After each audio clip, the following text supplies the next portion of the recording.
And I Hey, welcome downloaded everybody. Good Ronnie's. morning. It is Veterans Day, so for all the people in the GDC that are veterans and those who are not veterans, still happy Veterans Day. I have posted a link in the GDC for free meals. So on Veterans Day, you can actually go out to one of like 100 different places and eat for free. Applebee's, Red Lobster, Outback Steakhouse.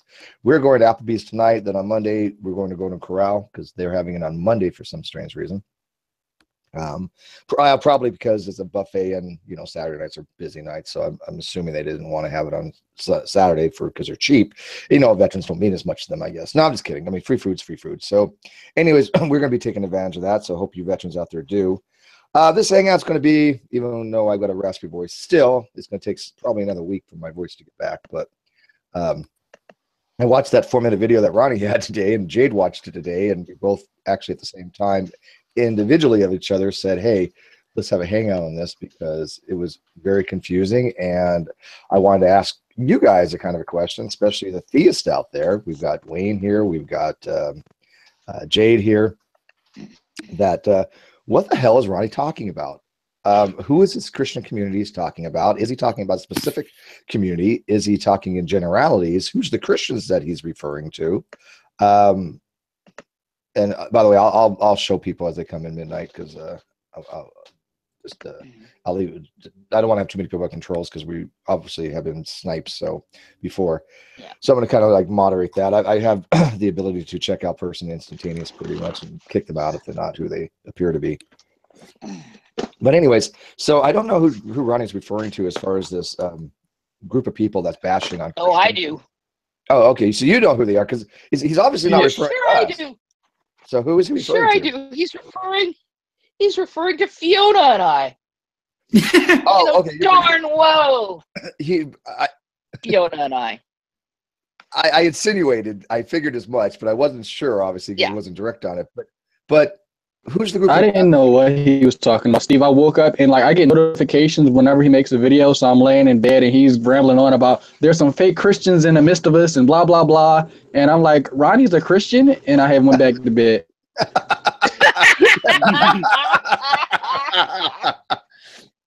Oh, that's good. That's okay. Good. Okay, so who's these Christians that are who are these non-Christians that are bashing on Christians? And I'm not saying that doesn't happen. I'm not aware. I mean, I'm not in those communities, right? I mean, a couple of them may be theists versus atheists. I see a lot of shit going on, but I don't go to any hangouts where that's taking place. It's just not my thing. So, what hangouts is he going to where this is happening? Well, see, that's what I want to know because I know that because G-Man has been mentioning Fiona and I several times, and they all follow the same pattern. So no, what he's talking about is that Fiona and I and others, there's some others too, who will go into the atheist hangouts to make comments under atheist videos or comments in the G+ under atheist posts. And apparently fraternizing with atheists is bashing Christians, because I don't know of any place where we have engaged in bashing Christians. Now, we do stand up for science. And if you've got someone trying to say that, the earth is 6,000 years old, we know there's no evidence for that. So if you could, point of view, I think that us constantly challenging creationists and creationism is bashing Christians. The other thing that we do is we criticize the stupidity of certain Christians in this community on the CCP. And we do criticize, and Fiona is even a bit more on this than I do, their repeated lying about other people. Because if you're going to say you're a Christian, Ronnie, you're a Christian, you need to stop lying about other people. Bearing false witness is a bad thing. It's called a sin. To go bearing false witness against others. And the others, by the way, is not just restricted to other Christians. The others is other humans. So I don't know if any of the CCP have ever made that argument, but I have heard other kind of out there Christians make that argument, that basically it's okay to lie about or to non-Christians. I've not heard Ronnie or G-Man or Antonio or members of the CCP that I can think of ever make that argument. No, I don't think they have, although they do practice it though. Yes, that's exactly right. They practice it, but they don't preach it. So if you're going to, and again, this is bearing false witness again, that most of that the video of Ronnie's, the basis of the video of Ronnie's is again bearing false witness. Because if you're going to say that any Christians in this community bashing other Christians, besides you and the CCP, because you're really good at bashing other Christians. So besides that, you're going to have to say where and when. You're going to have to point me to comments under videos, comments on G+, posts on G+, or Hangouts, videos that we've made that bash Christmas. You can't just say, oh, there are certain Christians out here bashing Christians, especially when we know what you mean, and you mean Fiona and I amongst others. It's bearing false witness if you cannot give examples of where this has happened. So don't come to me, biblical mumbo jumbo, because that's the way you're using it. It's not that I think that the Bible is mumbo jumbo, but I think the way you're using it is mumbo jumbo. So don't come to me with that mumbo jumbo. My behavior, when you need to look at your own, as I put in a post, you've heard the old saying, he who is without sin cast the first stone. Remember that one? He who is without sin cast the first stone. Well, you guys seem to be loaded with a lot of little pebbles that you keep flinging at people. Little ineffective pebbles. And believe me, they're ineffective. That's true. So I think you need to look at yourselves in the mirror. Mic check. And yeah, we can hear you fine. Thank you. So I think you need to look at yourselves in the mirror and look at the big pile of little pebbles that you always keep next to you. And before you go criticizing someone else. And if you have a legitimate criticism, bring it in detail.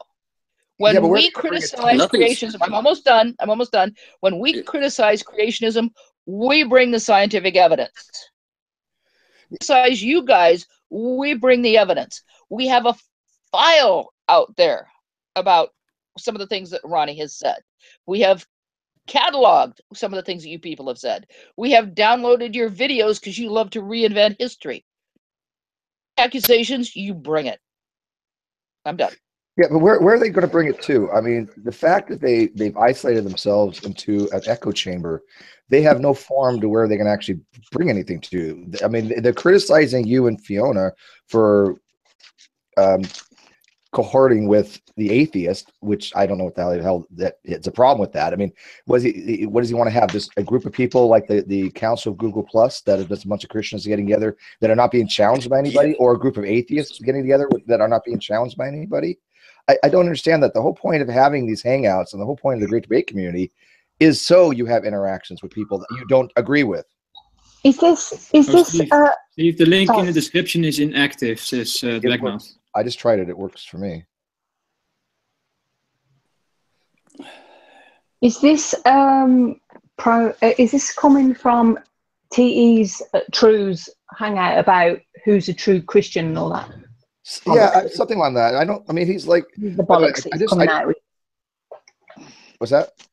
No, is this from True's hangout? True's clip that he's Yeah, and the link is in the video description. It may not be a link, but I actually cut and pasted and did go to his video, so it does work.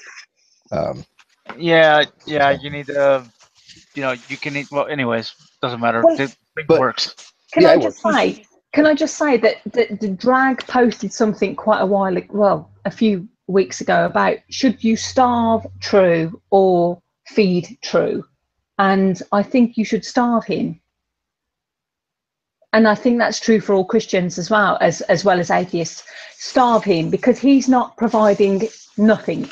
He's not doing anything for anything.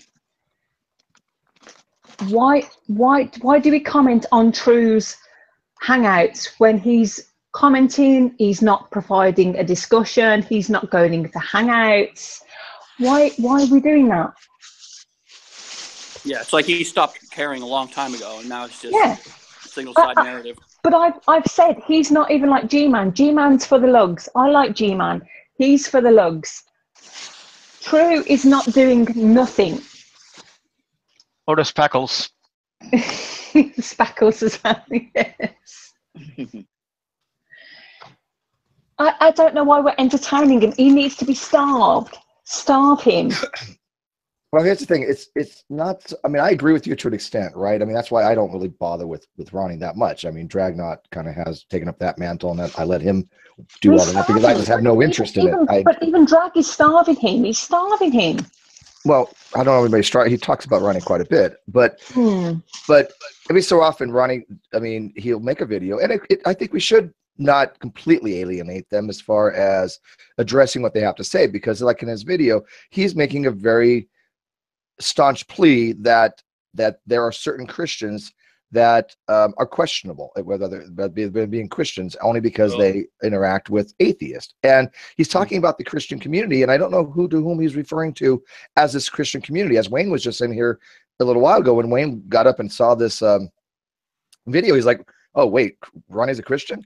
I mean, it's like who are you to cast the first stone, as Jane said? Well, he's not going into any hangouts. He's not. Well, if he's having his own hangouts, which is an echo chamber, and nobody's talking into those, he's talking to himself, basically. I don't think he's providing anything of any use to anybody. Yeah, jealousy and envy, that makes for a strong cocktail. He's sitting in a car park, Christ knows waiting for what, talking about whatever's on the top of his head. Who cares? At least G-Man is providing a back and forth. True's not even providing that. Yeah, I'll give G-Man credit for for actually wanting to debate and talk to people. Yeah. If you're watching this, G-Man, well, I'm giving you a thumbs up. Yeah, of course.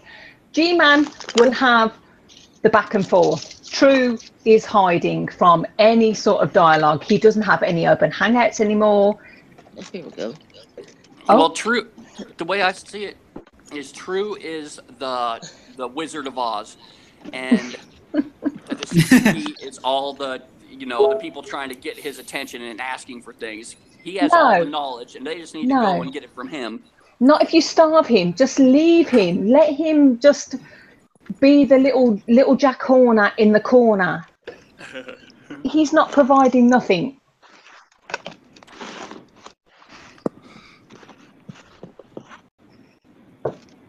Who's got the echo in the background? I don't know. There's a lot of noise. That's what I'm trying to figure out. That's like, yeah. but anyway, so I mean, we're not. I mean, I'm particularly not. I'm not going to never talk about these guys, right? I mean, I do believe that they should be, as you said, starved to a point. I mean, that's why I don't bother with them very often. You can talk about them. Yeah, absolutely. Talk about them, but they don't, especially True, he's not engaging with people. So if he's putting out content, but he's not engaging with people, then what's the point? Well, that's my thing. Look at that's why I keep on saying I don't go to his channel, right? And I don't really recommend anybody to go into his hangouts because of obvious reasons. He doesn't have a proper hangout. But I'm not going to say you can't come in here or come into, or Drag's never going to say you can't come into his room. We would never do that, especially because we do mention these people. We have a rule that if you get mentioned, you're allowed to come in. But he's never going to be able to defend himself or explain himself because he has nowhere to go. I think that would be good. I think if he could, like G-Man is like a genie. You can invoke his name and he will just appear. I think through it's like that. Come in, speak. It's almost like G-Man is short for Genie Man. I know, bad joke, but Genie Man, yeah. But don't be afraid to speak your truth and just get it out there. And whether it's right or wrong, who cares? Speak it. But he's so fixated on being correct that he can't come in a hangout anymore. He can only be in his own hangout because that's where he's correct. Yeah. If he's talking if he's talking to himself, then it's only him that's correct. I'm waiting for, I'm hoping for a miracle one day that, that shows truth to light, but it'll probably never happen. So who knows? Maybe, who knows? Well, what gives him the authority to say who the Christian community is? That's why I'm kind of curious. He has this R that he's dictating who the Christian community is. Is it the Council of Google Plus? Is it G-Man? Is it Ronnie? I mean, the Clown Car Posse, are they the Christian community now? I think so. Well, I think that's what they're thinking. Yeah. Because I don't understand it. I understand using the term Christian community in a colloquial sense, in a general, right? I mean, sense, right? Anybody who's a Christian would be considered a Christian community. But then they're isolating people that they consider to be not Christians. Well, who decides that? Whoever disagrees with Ronnie is not a Christian according to Ronnie. That's true. I mean, that he pretty much does think that way.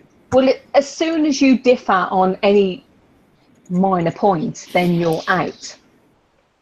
Which is why I would always like to talk to people when G-Man's argument of there are no atheists. So I'd like to talk to other Christians to find out, do you believe in G-Man's argument about there are no atheists? It's like, I think that they would rather stay silent than actually agree or disagree with another fellow Christian. Well, the CCP, yeah. I mean, other Christians. No, I mean, look at Wayne. Are there such thing as atheists? Oh, Wayne. Or Jade, are there such things as atheists? Can you guys hear me? Yeah. Do atheists exist? You just. Atheists what?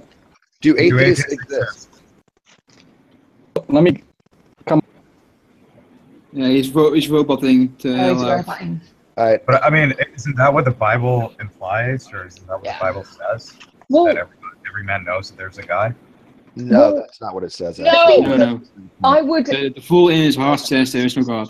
Well, of course. But that's not the same thing either. That doesn't mean the converse. Right. It doesn't.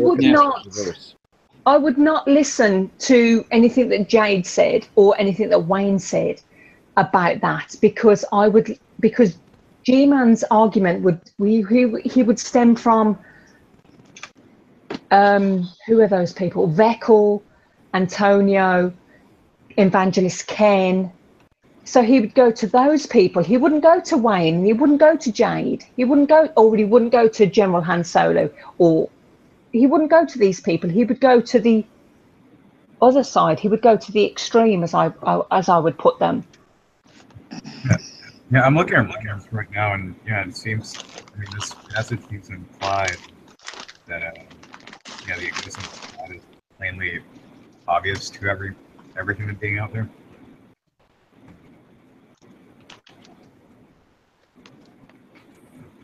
So I mean, it seems to me that if you want to disagree with G-Man, that the point that there are no atheists, I mean, you're disagreeing with your own religion, with your own scriptures. And whenever you disagree with G-Man, he just shuts off. Well, he's got this shtick that he's going with, and he's going to go with that, and he's. I don't think if we polled all of the brothers in Christ that he actually held close, I don't think they would agree with him. I think they would think it was a bad argument. Yeah, I mean, I think it's a bad argument. It is. I mean, yeah, there are atheists out there, but at the same time, the Bible seems to claim that everyone knows that there's a God. But No, I mean, doesn't. the Bible being wrong on something. Oh wow. well, I think what I would say about myself is that I can do good things. I'm an atheist, or an apatheist, more importantly, apatheist. But if I can do good things, then is that contrary to Scripture?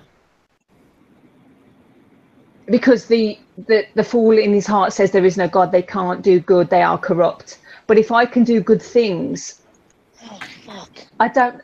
Sorry, Jade. Is that to me or is that No, to it's- Freddie? No, that's to me because I looked at the Bible and I looked at what it says, and it does seem to imply that. No, hang on. No, Sorry. no. The fool. Okay. No, This but I'm is just the saying. basic logic fail. Okay, No, go ahead. that's But it's fine. I'm just thinking. I'm not thinking for you, Jade. I'm thinking for like G-Man and all of No, those people. I'm talking about what the Bible says. Yeah. You said the fool says in his heart there is no God. What Yeah. that is, if we put it in an propositional form, if someone is a fool, they say there's no God, right? Yeah. The converse isn't true. That is if A then B. Yeah. If B then A is not true. If Yeah, someone all- does not no, believe in sorry. God, that does not mean they're a fool. But my All apples are fruits, but not all fruits are apples. Right. But a lot of, especially the fundamentalist Christians, will quote that against atheists and be completely unaware that the converse doesn't work. But this was my point. Does not believe in God, but someone who does not believe in God is not a fool. But this was my. Yeah, I mean this is my that's all nice, necessarily. but that's not. Wait, hang on. That's not exactly the passage I'm thinking. I'm thinking of, and here I have it on my phone. It's You're thinking of Romans. Yeah, Which Romans starting with verse 18. Yeah, Romans only applies to the Romans. The Romans, this was written to apostate Christians who had started engaging in pagan practices. That's what that's all about. So when it says, that God exists, he's talking to those Romans who had given up traditional Christianity. So he's saying to them, that God exists. He's not saying to the entire world, to everyone in the world, that God exists. But No, come on. You're not being serious right now, right? I mean, yes, I am being serious. That is the way. Honestly, I'm gonna be honest, man. I mean, that's a ridiculous interpretation. No, it's not. You can. Hang on. Wait a minute. Romans was not written for everybody. The whole thing. Romans was only sent to a specific church in Rome at the time for people that were falling away. They were apostates. I mean, this passage makes it clear that it's talking about that people in general. No, it's not. It's not at all. No. Can we pull up the context? Matter of fact, there's a just video on this by Kenny Rhodes, PhD in theology, that has a video explaining to people why Romans is not applicable to all people. You should go check it out. I'll link it to you later. But yeah, this misnomer or this misinformation that Romans has applying to everybody is completely wrong. It's only to what's the name of the church? Oh my goodness. Church of Rome. Yeah, what's the name of the city? Do you remember the name of the city that it was? Corinth. That's right. Corinth. What's Carthage? Carthage. Okay. Correct. Yeah, so Can I just say something now? sure, if somebody doesn't stop doing their potato chips or something. Who is crinkling? Who's that? I don't know. It's me. I thought it was. I keep muting and it doesn't work. Sorry about that. Can I just say though, the point that I was making before, and I know Jade, obviously your position on that, but it's like when you're talking to the, in quotes, CCP, they will say that the fool in his heart. So I am the fool. Yeah. Okay. Yeah. Yeah. So it's like. I just muted her. The chips are just talking about crazy. Yeah. Sorry, dude. Like, if you guys want, I can read the passage out to you. Well, my point was that I am the fool that cannot do no good, but I can do good. So that was all the point that I was making, that I can do good, even though I deny God. It says a fool, says there's no God in his heart, but that doesn't mean that anybody who says there's no God is a fool. It doesn't work in the converse. Yeah. That's what Jade is saying. But yeah, of course, Jade has it spot on. Jade has it correct. But I'm always talking about, when I'm talking on here, it's to do with the, in quotes, CCP and how they interpret it. They interpret the fool as in an actual fool.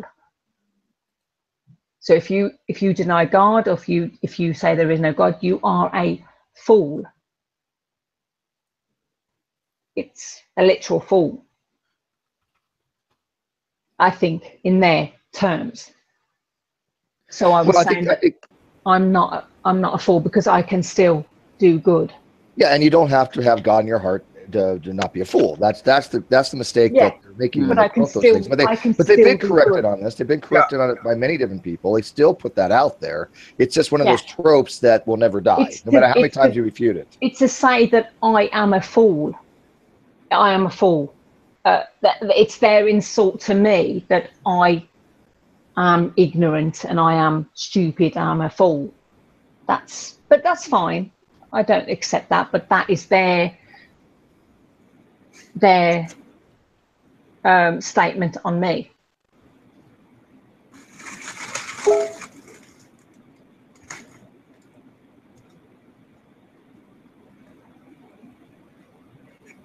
Who is in the tunnel? That is a terrible noise.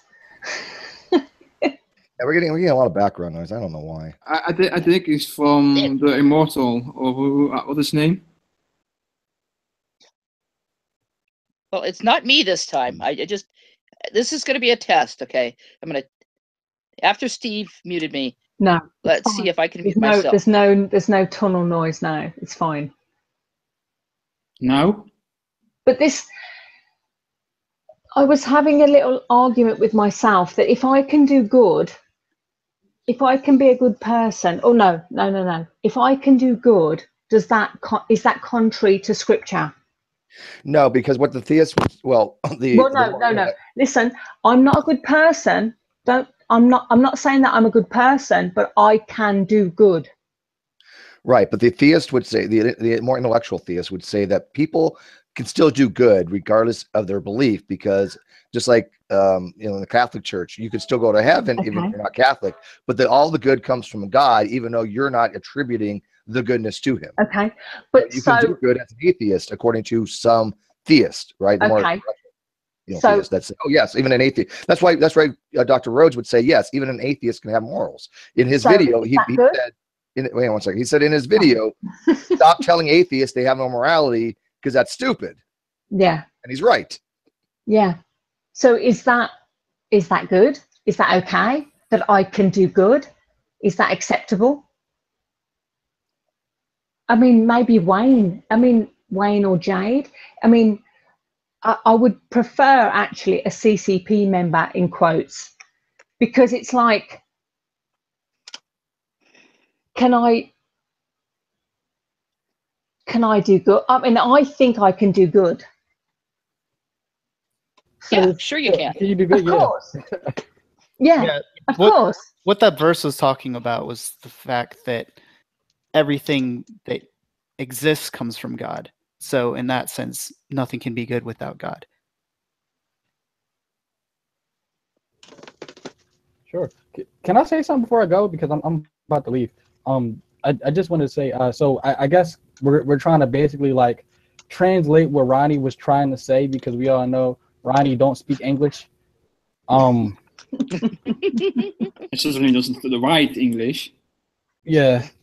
And so I guess what he's trying to say is everybody or every Christian who isn't as quote unquote persecuted as the CCC people are, CCP people are, or every Christian that isn't, humiliated because, well, they actually have somewhat of an education or something along those lines.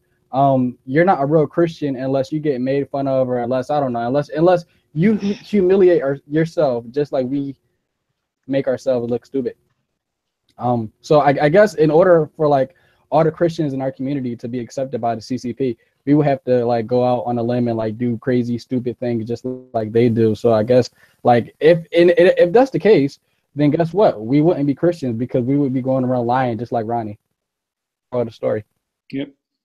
Yeah, I agree. Well, how's it feel like not being a real Christian, Wayne? Good job. Well, I mean, Wayne went through it though. When Wayne kind of like I know, he's moved been away through from it. Young Earth creationism, he was ostracized by Christians. There were some Christians who were telling him he was no longer a Christian at that point. Which we always hear that Young Earth creation is not a salvational issue. That's not contingent to be a Christian to accept Young Earth creationism. But when Wayne left Young Earth creationism, he got flack for it. I know he did. I still have the letter they gave me, and the letter they gave me it said, "You're no longer a Christian because you no longer hold to younger creationism values." And I'm like, the Bible says the earth is 6,000 years old. Let me read it again. Yeah, right. Exactly. Yeah. Well, they wrote you. Who wrote you a letter? What? They wrote you a It letter. was, Did they certify it? it was a ministry that was associated with Eric Hoven's ministry, and now, as you guys know, Eric Hoven, he might be doing. Is it true he might be doing some time because his ministry has been like selling what's it, the apricot seed cancer miracles? Vitamin 7, what it's called, 17B or B17.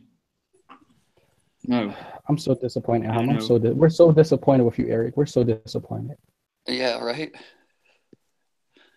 Terrible.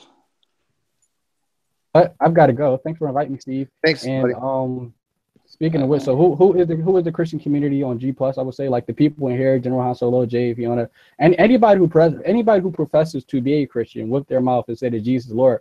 I would take your word, Christian, but if you go around and you're lying and you're talking about people and stuff like that, then I think Ronnie has disqualified himself. So. I can dig that. That sounds good to me. There's very few people that put Ronnie on this pedestal of some kind of I don't want to say the word leader, but I mean figurehead for Christianity. I mean, obviously Ronnie and G-Man are vying for that spot in the Clown Crow posse, but nobody that I'm aware of that has any real understanding of these topics or interest or knowledge would ever go to either of these people for any kind of advice on Christianity whatsoever. It just would never happen. Yeah, they're more like definitely not science. And definitely not science. Oh yeah. Yeah. Wait, there's a kind of niche. Excuse me, sorry. There's a kind of niche, little niche of Nephi and True, and they're talking their little jargon, and it sounds like science, and it sounds pretty wow. It's like, oh yeah, what if people could live for 1,000 years? Wow, it's brilliant, but it's a load of old bollocks. It doesn't make no sense. It's True's last video about people living for 1,000 years said, even in the actual video that he presented, was if it's a theory, the theory of people living to that amount of years. So why are you posting it? It's a load of old nonsense. It doesn't correspond to reality. Stop. Well, everyone knows back in the biblical times, oxygen levels were much higher. No, The pressure it was didn't. much It wasn't. It wasn't. Yeah, it wasn't. So it's stop. It's rubbish.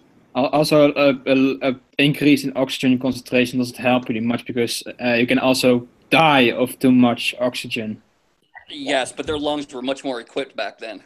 There was no pollution. Their lungs were bigger. Yeah.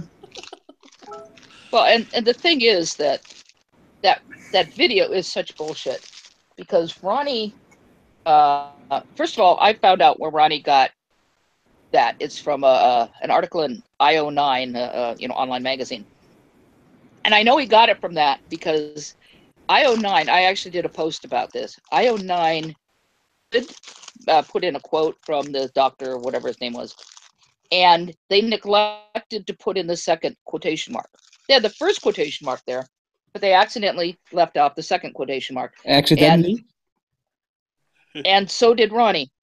So it's pretty obvious that that's where he copied it. Oh, wow. That's pretty much right. Okay, but that's the like thing a 1 out of is, a billion chance of messing that up. You're right. Good catch. Good catch. The thing is accidentally. that he said, but the thing is, he said this came from the book that this doctor wrote.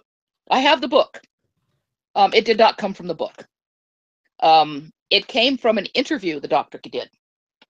which I was able to find. I was able to find the, all this information.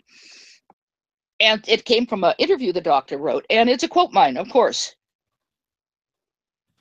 And I've asked Ronnie repeatedly to tell me where in the book this came from, because I have the book. Great big huge freaking book. Great book, by the way. Senility and oh god, I forget the whole full name, big long name. Anyone wants to know, just ask me and I'll tell you. So I have the book, and I know it's not in the book, but I keep asking him for it. Where in the book is this, Ronnie? What's the book about? It's aging. Aging. Aging and senescence, yes. All right. And the thing is, he really loves that thing, doesn't he? He doesn't understand negligible senescence, and he doesn't really grasp the fact that everything basically is saying has really nothing to do with the longevity of humans. I mean, we see negligible senescence in certain species, granted, but he's trying to somehow extrapolate to that as, oh, well, because certain things don't have an appearance of age very well, the people can live thousands of years. How does he get that? No. What in his brain allows that to happen, though? How does he get that conclusion? Lack of education? Because he wants that conclusion. He wants that conclusion because it fits into his particular but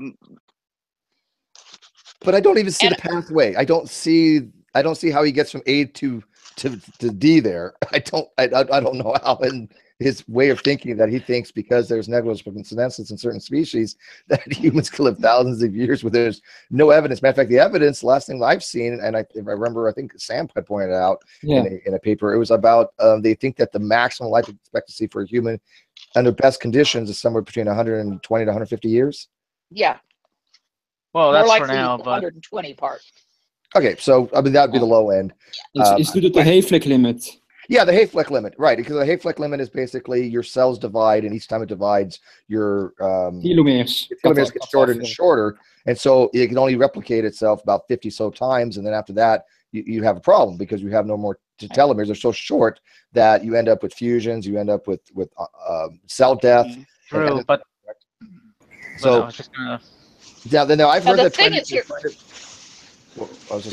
I heard they have experiments now trying to figure out a way to overcome that Hayflick limit, but I think Nessig is absolutely right. Because of the Hayflick limit, you cannot live for this thousands of years. You wouldn't be able to do so because your telomere is shortening.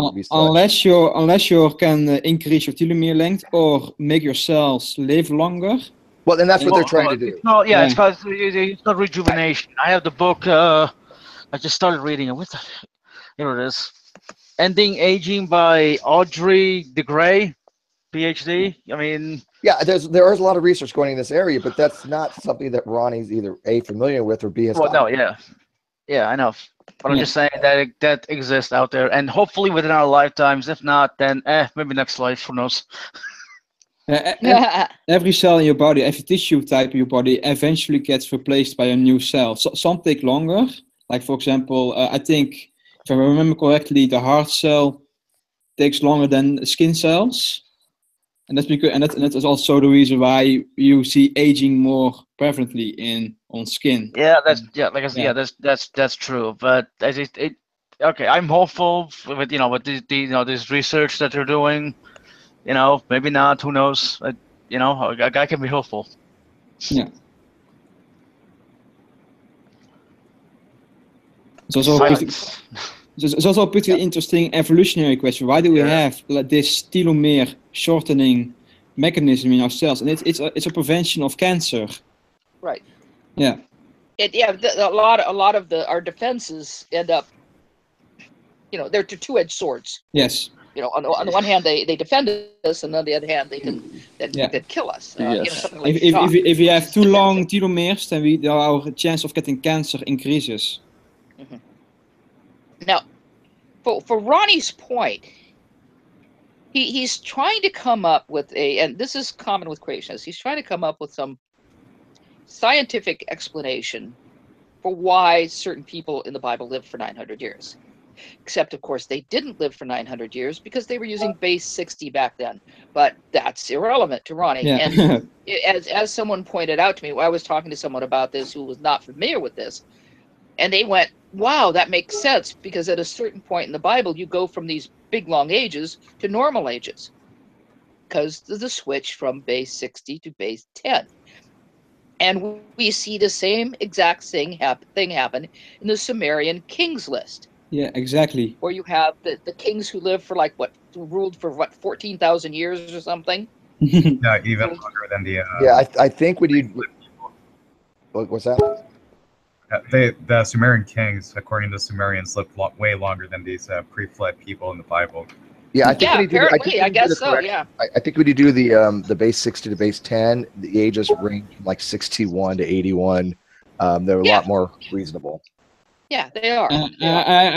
Didn't they also count the number in not in years but in moons, like every Yes, full moon? Yeah.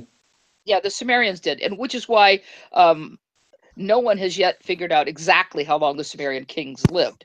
They have a dynasty. I mean, they know who was king, and then who was king after, then who was king after, but the exact dates they don't quite know, because it's complicated the way they did their years. Also, there are other cultures. I think it's the Egyptians who, we've always had the 365 plus day problem, right? There aren't 365 days in a year. No, Yeah. So what do you do with that extra day? I think, was it the ancient Egyptians that added an extra month every once in a while to figure that out? But various different peoples had ways of adjusting that. So you throw that in the mix too. It makes it difficult to figure out how long people live. But the Why depend on why try to come up with a scientific explanation for something that is apparently, from their point of view, is from God? If God wanted someone to live 900 years, they'd live 900 years. You don't need a scientific explanation. Well, I find that to be odd too, and young Earth creationists do the same thing as well, Yeah. right? It's like, wait a minute, if they said God created the Earth in 7 days because it's a miracle, or the flood is a miracle, that's a lot different claim. But most of them aren't doing that. They're trying to find scientific evidence to support this. Yeah. And yet, at the same time, Steve, don't they often talk about how fallible humans are, and we shouldn't go by human reckoning? Yeah, but they want. I think the reason they do They it, want to. they want validation, because they want. They want to contest science, and so they have to pretend they are scientific. Well, that's Yeah. true too, but I think, again, they have to maintain this illusion. And the people that already believe it, that's the people that they're talking to. They want to find, quote, scientific evidence that they can show these people that already believe.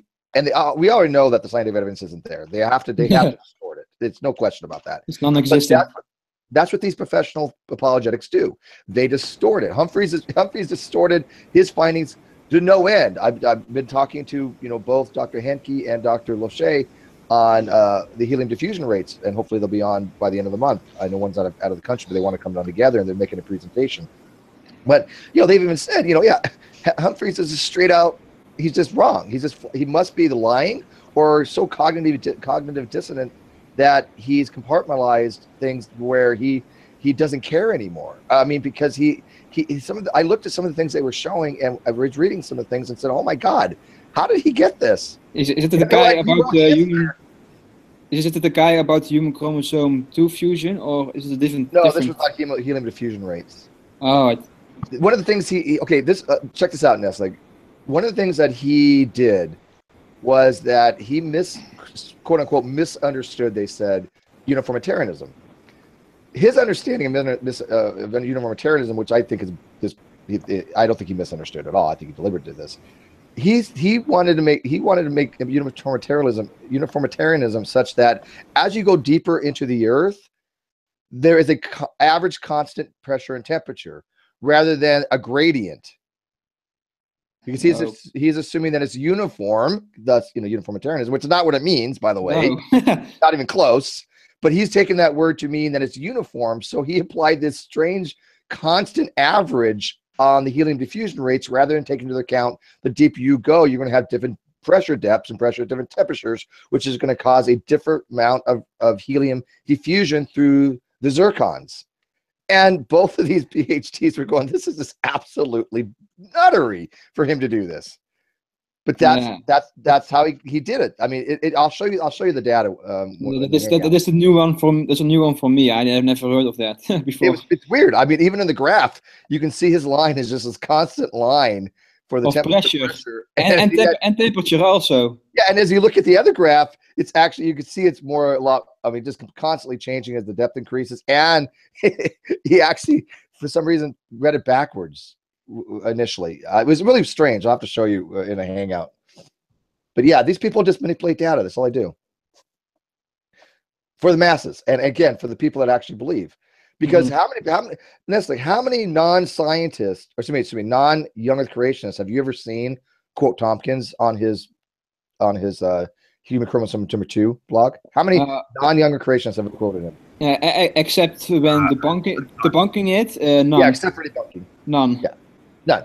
So again, he's not giving this information out to people that don't believe. These people are giving out information for people that believe, because you never see somebody who doesn't believe quote these people on these topics.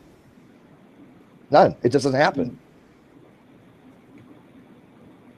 That's where the money is, right? They do make money. They get paid for writing blogs. They get paid for writing misinformation. Straight up. Yes. Yes. I mean, it's a lot easier than going into academia, so. Well, as Crocodile pointed out, I mean, he showed the work of somebody like Humphreys. Oh, now I now remember the guy. I saw that video too from King Crocodile. Yeah, yeah, that was Dr. Humphreys. And how many citations does Tompkins have? Like, how many times has he been cited? He has some actual work in his field. I guess he's really good at what he does. But that's more of he does some kind of genetics and botany, sequencing or something along those lines. But that doesn't mean that the blog he wrote for the telomere is going to be valid. Or I mean, he didn't publish it in any journal. Other stuff he has published in actual journals. I mean, he has legit research. But why is it that when it comes to the more questionable stuff, if he had a legitimate case, why would he not publish in a real journal? Because there's the evolutionist conspiracy that doesn't want to. Yeah, that's the narrative they have to maintain. Yeah, right? It's also very bullshit, because the one thing you can get famous as a scientist is to show that every other scientist is wrong, to go against the status quo. That's how you get famous. Yeah, because these scientists are censoring dissent. Yeah, I don't. Which kind of makes no sense to me. You get more grant money for dissent than you would for something that's already been established. I mean, I don't get that at all. Where's this money going? It's a huge misconception that scientists spend most of the time to prove their theories. They spend most of the time to disprove what they think they know. That's the whole point. Of course, creationists don't recognize it. They just defend the status quo, but no. That seems like projection to me, because that's exactly what these people do.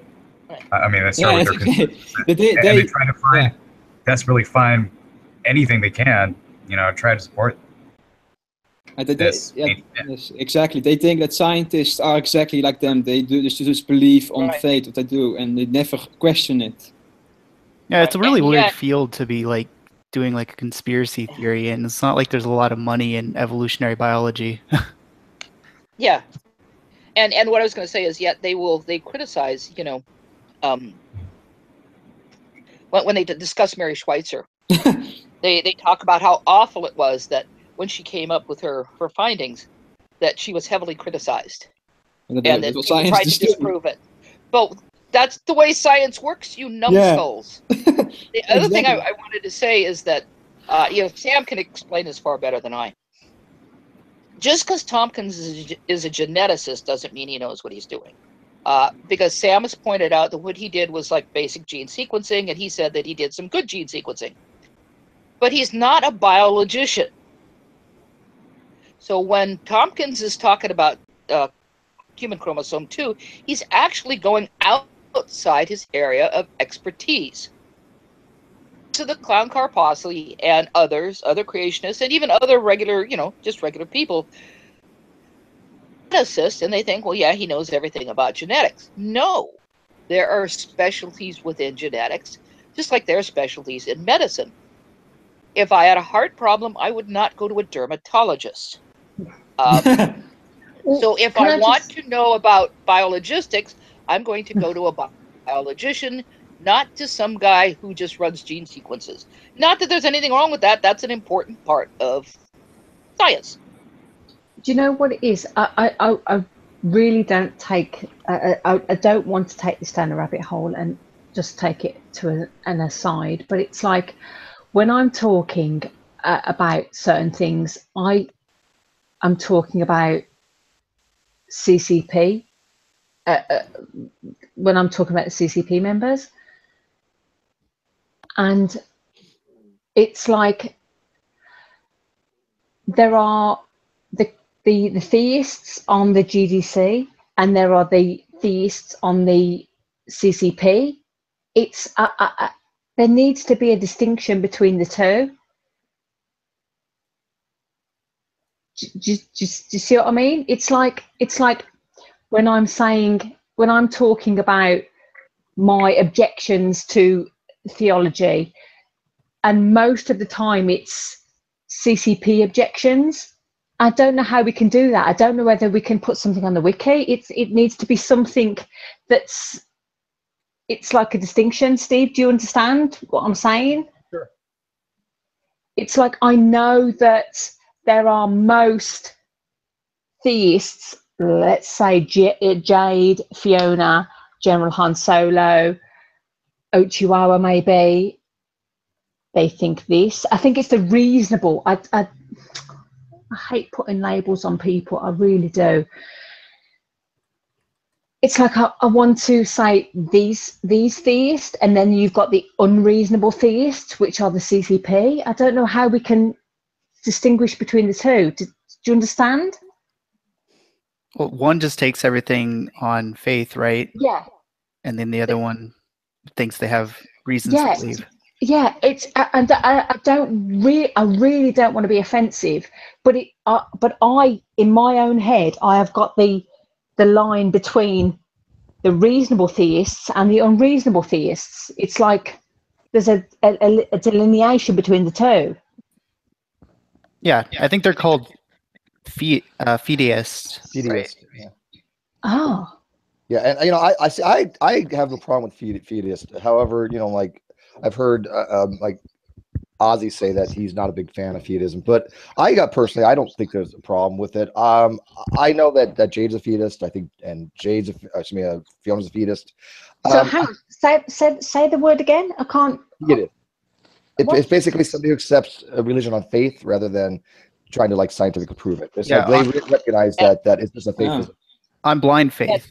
And I would like to say that I prefer the more Latinate pronunciation, which would be fideist. Just to let you know. But either are fine.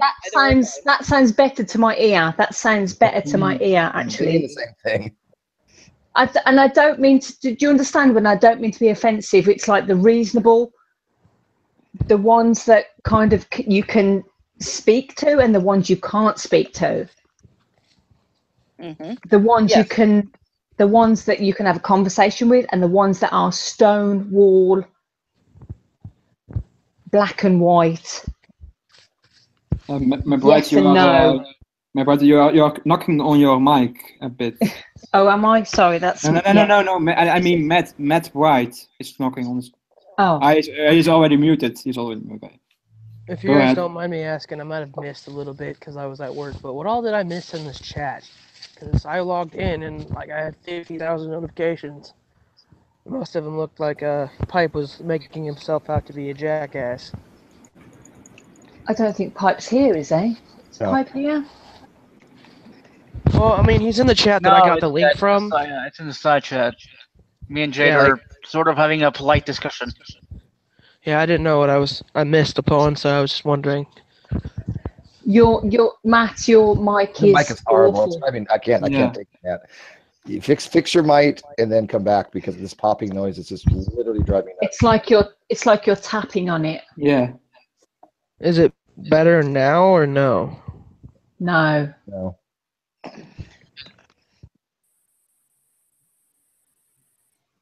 What about now? Yeah. Yes. That's perfect. Yeah, now. Yeah. Lovely. Okay, I took my headphones out, so maybe that's better. Yeah, that's perfect. Okay, so what all did I miss? Just a little speed run. I do have a question for like Jade, because like, well, if he wanted a recap. You're gonna have to rewind it and watch the DVD. Matt, we're not Yeah. gonna do a whole recap here. Can I give him a quick rundown? Ronnie made a video claiming that certain people are not true Christians. Oh, fucking hell, again. There you go. Yeah, that's it. So somebody had a question for me?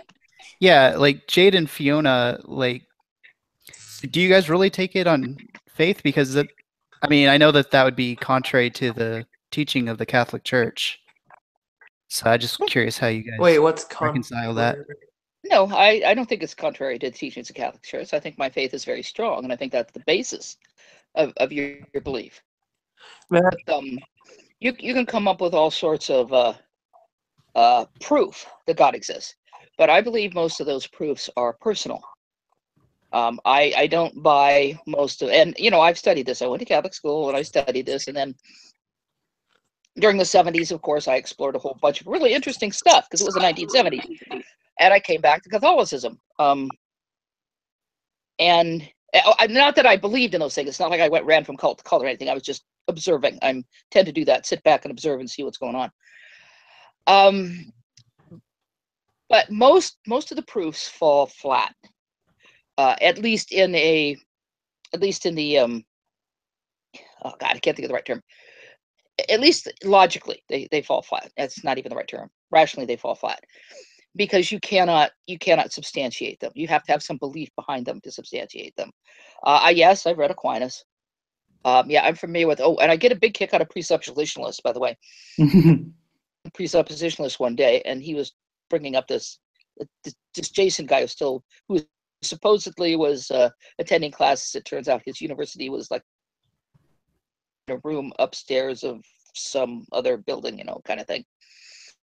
But he then went on to an actual in that or Christian university, and he's going on and on about presuppositionalism. And I said, so God, what you guys are basically doing, what he was telling me, is you're just rehashing Saint Anselm. And he goes, Saint Anselm said that? You were studying the early church fathers and understanding what you're doing. I said, yeah, that's Saint Anselm. And I just left it at that. He can freaking look it up himself.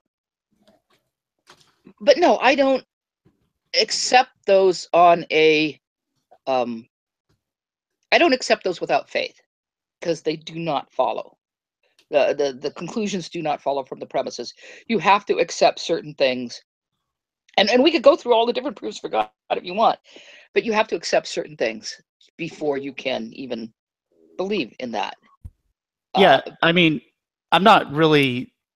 I'm just curious how you reconcile it, because like as I pasted over here, the Catechism says that that we can know God, with the existence of God, with certainty using the natural light of human reason. So I'm just like I'm not trying to go through the proofs of the existence of God. I'm just curious, right, how you reconcile that. Okay, first of all, I would say you're absolutely right. We can know God through human reason. We cannot prove God's existence through human reason. Distinction I make. I think that the things that I study, when I spend a lot of time, reading science and reading just how incredible this universe is, to me that is God's existence, because this is magnificent. I think that star formation. I think that all of this is just unimaginably brilliant. And what kind of a mind could have conceived this and could have set this all in motion, as Fiona says, set the touch paper to it, and then let it all go according to plan. I think this is just incredibly magnificent. I think the God of the creationists is a very small God, the God who does magic. The God who's if I want to say something, that's exactly the belief I had before I became an atheist. That my God was more like yours. That every natural thing was basically God's miracle. Yeah, it's magnificent. and it was set in place long, long ago. Now, I'm not saying that God doesn't necessarily interfere from time to time, but basically this is running according to a plan created by a mind far beyond anything we can conceive of. And I try really hard not to anthropomorphize God, because a lot of people do that. But at the same time, I realize we have certain restriction in the language we use. We don't have a complete set of language to describe God. We use regular everyday language, like God is love, God loves people. What does that mean from God's point of view? We don't know. We can only use the words that we understand. But yeah, this is just utter magnificence. I have a redwood grove in my yard, just magnificent, beautiful redwood trees, and they're fairly young because they were planted. I even have a big tree in my backyard. I live in Santa Cruz County. That was planted. Those trees are not native here. They're native to the Sierras. I have a big tree in my backyard, and I have a hawk that loves to hunt from that big tree. And I know how they work. I've studied how they manage to transport from the roots to the top of the tree and vice versa. It's incredible. For a long time, it was a mystery, because how on earth could the cell wall, the way that the plants work, how could they get nutrients that high up, and how could they get them back? And I think about that when I look at these trees. I think about how incredible these things are. I adore them. I look up them. I look up and up and up, and here are these redwood trees. And to me, this is further proof of God's existence. I don't mean it's proof of God's existence as in God snapped God's fingers and created a redwood tree. It's the whole magnificent story, the whole magnificent plan that led from the Big Bang to the creation of the redwood tree. Yeah, go ahead. No, I do agree with you that the world and the world is magnificent. You look around, nature, looks lovely. I'm looking at my dog right now, even though she's annoying, she's sleeping. I get that. I get why I get that the universe is beautiful. I guess I don't see God, or Well, and that's just the way you are. Yeah. And I can't say that there's anything wrong with you for that. But according to Five, I'm going to hell. No, you're not going to hell. I know. If you sincerely, if this is really cannot see God in these things, if you sincerely do not believe in God or can't grasp God, if you're an agnostic, what the hell? Why should you? That's exactly my point. Created us. God created us, not again in snapping your fingers kind of thing. God created us. And when we say God created us in his own image, what we're referring to is, we're not referring to 2 arms, 2 legs, and, we're referring to the soul, the human soul. And to me, the story of Adam and Eve is when we got our fully human soul. It's a story. It's not literal. We're explaining that at this point, we knew the difference between right and wrong. And it fully, I can't think of the word, in a full way. So that's my belief. Also, but God knows that. What? I want to add something, but go ahead before I jump in. Okay, I'm almost done. So God knows we're fallible. I mean, seriously. All you have to do is look around at humans, and you know how incredibly fallible we are. And as again, I said, I think that's part of the Genesis story, is talking about how fallible we are. And I think the whole point of talking about sin is how we constantly fall short, because our human nature is imperfect. Why would God send a fallible human being to hell? Being is doing the very best they can to understand things in their world. They're using their brains to the best they can. They're making the best reasoned judgments they can. When I was in high school, one of the things the nuns told us is one of the highest laws is that, and what that means is you have to educate yourself. You have to learn about the world around you, and you have to, but at the same time, that's what I'm trying to do. Yep, that's what I'm trying to do. Stop interrupting you. You have to weigh these things, and you have to make decisions, and you will make wrong decisions because you are human and you are fallible. But if you're going to do the right thing, if you're going to, let's speak, you have to use your abilities to make the very best decisions you can, given the tools you have. And one of the students in class stood up and said, so sister, if my educated conscience tells me to be a Baptist, what should I do? And sister said, you should be a Baptist. And then she looked at her and said, but you better be right. And we all laughed, because she further explained what she meant was, you don't become a Baptist because you like the picnics, you know, or you like the preacher. You become a Baptist because that is what you think is right. You've done your work. You know, you've done what you're supposed to do as a human, and you continue to do it. You can't just stop. You can't just decide, oh, I like being a Baptist, I'm going to be a Baptist, or I like being a Catholic, I'm going to be a Catholic. You can't stop. It has to continue. You have to keep questioning. And you will also doubt, because that's natural, that's normal. Don't be afraid of doubt. You will doubt. It's part of human nature. But if you do the work, if you do the research, if you do the learning, if you think, and you come to the conclusion that, well, I see no evidence for God, why would God then send you to hell? Is God that arrogant, that narcissistic, that God would demand that you believe in God when capacity is inadequate to do so? That's And what I I don't always ask. necessarily mean, yeah, and I don't necessarily mean you are inadequate. We are all inadequate. I could be So here's wrong. the thing, you know, there's a lot of Before you different begin, Steve, I want to add something before I forget it. Can I, please? Yeah. When I see a tree, I see a highly evolved algae, and when I see a hawk, I see a dinosaur. That's great. Well, I guess basically what I That's said, great. sort of. Because anyways, so go ahead. What I was going to say was, you know, there's a lot of different ways to describe gods, and a lot of people have different interpretations of what the ontological nature of God is. I get that. I find that some types of gods are less understandable, or less, I would think, less probability they exist than some other types of gods. The guys that Ronnie and the Clankar Posse posit make no sense to me in any way, shape, or form. Well, that's the old fire and brimstone God, isn't it? That's which is a deity I don't accept. My I don't God is a, because I have a dear friend I work with, and she's a Seventh-day Adventist, and I've known her for about 20 years, and she says herself that her God is a vengeful God. And I'm like, okay, that's scary.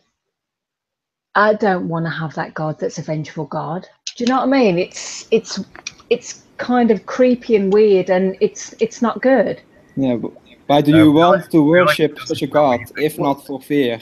Well, that's why that type of deity is not one that I really, you know, I posit that much as a possible God. I don't think that as a God out there, exactly what Jade said, that you're going to have some kind of narcissistic deity that you will worship me or forever be punished. I don't want to believe that type of God exists. No, of course, but I mean, in my head, I see that as the CCP God. That is sure, but God. And anybody that's rational as a theist, they don't have that God. So it's a two-edged sword. It's like two sides of the same coin. It's but weird. they have to maintain it out of fear, right? You believe what we believe, because we don't have the scientific evidence for it. Believe that the earth is young, or you're going to hell. Yeah. That's the Hovind approach, right? Such a God is like an angry... It's a God who, a French boy, shush for a bit. Is a God who is loving more rational than a all evil God? What? Like, is a God who is like rational? I don't know how you use the word rational there. Rational is how you get to a conclusion. I guess would you prefer a God that's more loving or more,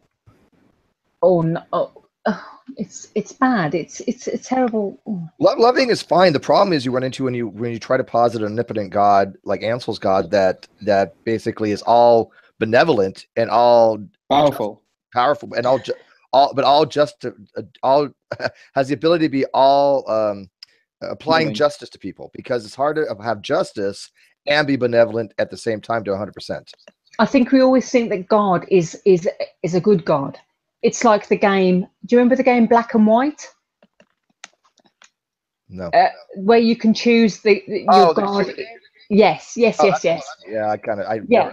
My girlfriend X the time played it. I never. Yeah, I think I played it and I tried to be good, the good cow. I think it was a cow. It was really weird. But we always assume that a God has to be good. A creator God has to be good. In my mind, I certainly do think that. So to think that a creator God is bad or evil, it's weird. We're in a big problem. We're in a problem though, because is it, you know, one of the things that was asked, would you prefer a loving God? Yeah. Well, whether you prefer it or not doesn't really matter. It's a case give me a sec. You would prefer it. You would prefer it. It's not that. What I'm trying to say is, you look at the Bible, and it's a vengeful God. You know, Old Testament certainly. I think, and that's how the people reach to the New Testament stuff. You know, so it's like, okay, so, you know, now if the source material is saying this is the character of this God, you know, it's not a case of do you prefer this God or not prefer this God. You want a nice, caring God, but the actual evidence provided is that it's not a caring God. Then what do you do? Well, I think that whenever I actually think about this rationally, I think that we have to keep in mind that you know, actually your desire for a loving God is probably more cultural, right? Yeah. It probably has something to do with the culture you're brought up in. And I think that people probably in the past that you know, the Old Testament was written for, they probably wanted a more strict, strong type God. And I think that that's the reason that the Bible was written that way. It was written to kind of reach out to those people. And I think the truth is probably a little bit what the true God is probably somewhere in between. But here's the thing. You only have to look at history. Okay, you look in the 1600s, and you know the enemies of the state would hang them, quarter them, and stick their post, you know, stick their head on a spike where everyone can see it. You know, the state was vengeful, and don't go against the state. And of course, you know, you jump back in time again, and you've got the biblical era where, you know, life was just as cheap. You know, that you didn't treat your enemies nice or anything. You killed them and you massacred them. And of course, if you look at the history of where, you know, you got the First Samuel 15, which is the Amalekites. You know, so basically you go in and you slaughter your enemies. You know, that was the style then. So the idea of slavery and genocide and things like that was perfectly fine in those days. But as we have evolved as a cultural species, we have then said to ourselves, no, that kind of stuff is not cool. You know, and so effectively it's like, well, now we're looking at an ancient people who created this God idea. And gradually, as we've changed, we're moving away. We are more moral than the God that is described. I certainly am. Don't we always want? Kenny wants to jump in. Okay. Yeah. Go ahead, Kenny. Okay, I just wanted to clarify where I stand on some of this stuff. I was listening earlier, and Steve, I think you may have misunderstood me a little bit in defense of atheists, because I do believe all the New Testament is written to all Christians. And the reason for that is they were instructed to copy the letters and pass it on to other churches.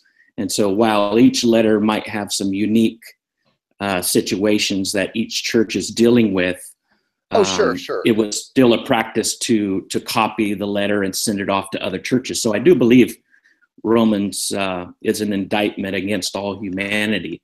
But that doesn't mean that atheists don't exist. My position, through careful thought and exegesis, is simply that all human beings do have a sense, what you might call the sensus divinitatis, but it's confused and it's darkened through sin, and therefore the evidence for God in creation is also darkened, but it's not only darkened, it's rejected. So the evidence is rejected, therefore atheism is real, but it doesn't mean that, their secret theists run around as atheists. It's a true rejection of the evidence saying, I just don't see it. And so that's my position. Are you talking about Romans 1? Yes, sir. Okay, you're reading Romans wrong. No, I'm not. So so Kenny, you're saying, this is not what I got from your video at all, and I don't want to misrepresent you, but you're now saying that all atheists do have God written on their heart, and that they all know God exists? No, I'm saying that there's a sense that's there, in the sense that, like Plutarch and Cicero said, and I'm quoting here, if you go around the world, you find cities without walls, literature, or kings' houses, or money without gymnasiums or theaters, but no one has ever saw a city without temples and gods, one which we may have recourse to prayers, oaths, and oracles. That's what I'm saying is there in human beings. But that's not. There's a sense. Thing, though. I'm asking. No, I know it's not. Yeah. Yeah, but I know it's not the same thing.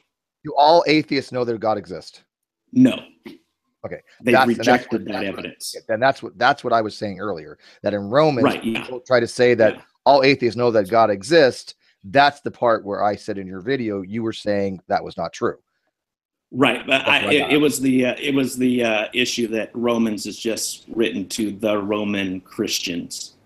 That's not the case, simply because they were instructed by the apostles to copy letters and pass them around, and there was a very early corpus of Pauline literature that was circulated even before the Gospels, and all the churches held them as authoritative to the individual church. So just wanted to clarify. The problem is that you're reading it too literally. You're effectively, this is Paul writing to the church in Rome, and he's saying, "Look, I've been planning to come and preach here for a while, and I haven't got around to it. But word's got to me that people are behaving sinfully. They believe, they know that God exists, and yet they're not living a pure life." And this needs to stop. And he basically goes on about everybody knows God exists, etc., etc. Now, he's talking about those people. He's talking about that culture and that society. He's not talking about me. He's not talking about people, that live, I don't know, in the Amazon or something like that. He is talking about those people. When he says that the wrath of God is revealed against all the ungodliness and righteousness of men, he's talking about humankind. He's not talking about the sinful nature of people. Now, the thing is, sinful nature of people is just rhetoric, is just sing-song language of saying we have a hard heart. It's the old joke. We're only 3 meals away from killing people. That kind of thing. But again, it's not specific just to the Romans. You can't say Romans and say it only applied to the Romans in the first century and there's no applications for today. Those documents were meant to be read publicly within the churches, and they were all seen as scripture. Even Peter references Paul's writings as scripture. Well, that's great. And therefore applicable. Do you think Paul was writing about me? Yeah, he was right about all human beings. Yes, he doesn't know me. How can he say what I know and what I think and what I feel? Because he's a religious. No idea. They believe stuff like that in faith all the time. It's sheer arrogance to tell me that this guy that was writing a thousand years ago ish knows what about me and my heart and my knowledge. Well, I mean, welcome to the world. He certainly knows human nature. And if Paul was inspired by God as an apostle, then we're talking about divine revelation at this point. I get that happened. I get your well, let's talk about fulfilled prophecy as one. Oh, which one? Well, there's over 1,000 in Scripture. Which one? How about do the you one want where to walk he's through? going to be a king on a king with an army? Which one is that one? This is Jesus, I believe. I'm trying to remember which one it is now. I think it's one of Isaiah. Nation will rise against nation, kingdom against kingdom. That's Matthew 24. I mean, Jesus isn't leading that army. It's one of the Old Testament prophecies, and you know, it didn't happen. Jesus didn't fulfill that because it was saying Messiah would ride in. There's also a second coming of Christ that will also be in fulfillment of those other prophecies that were only partially fulfilled at his first coming. Right. Okay. So how about the genealogy problem? Matthew chapter 1 traces the genealogy of to Mary.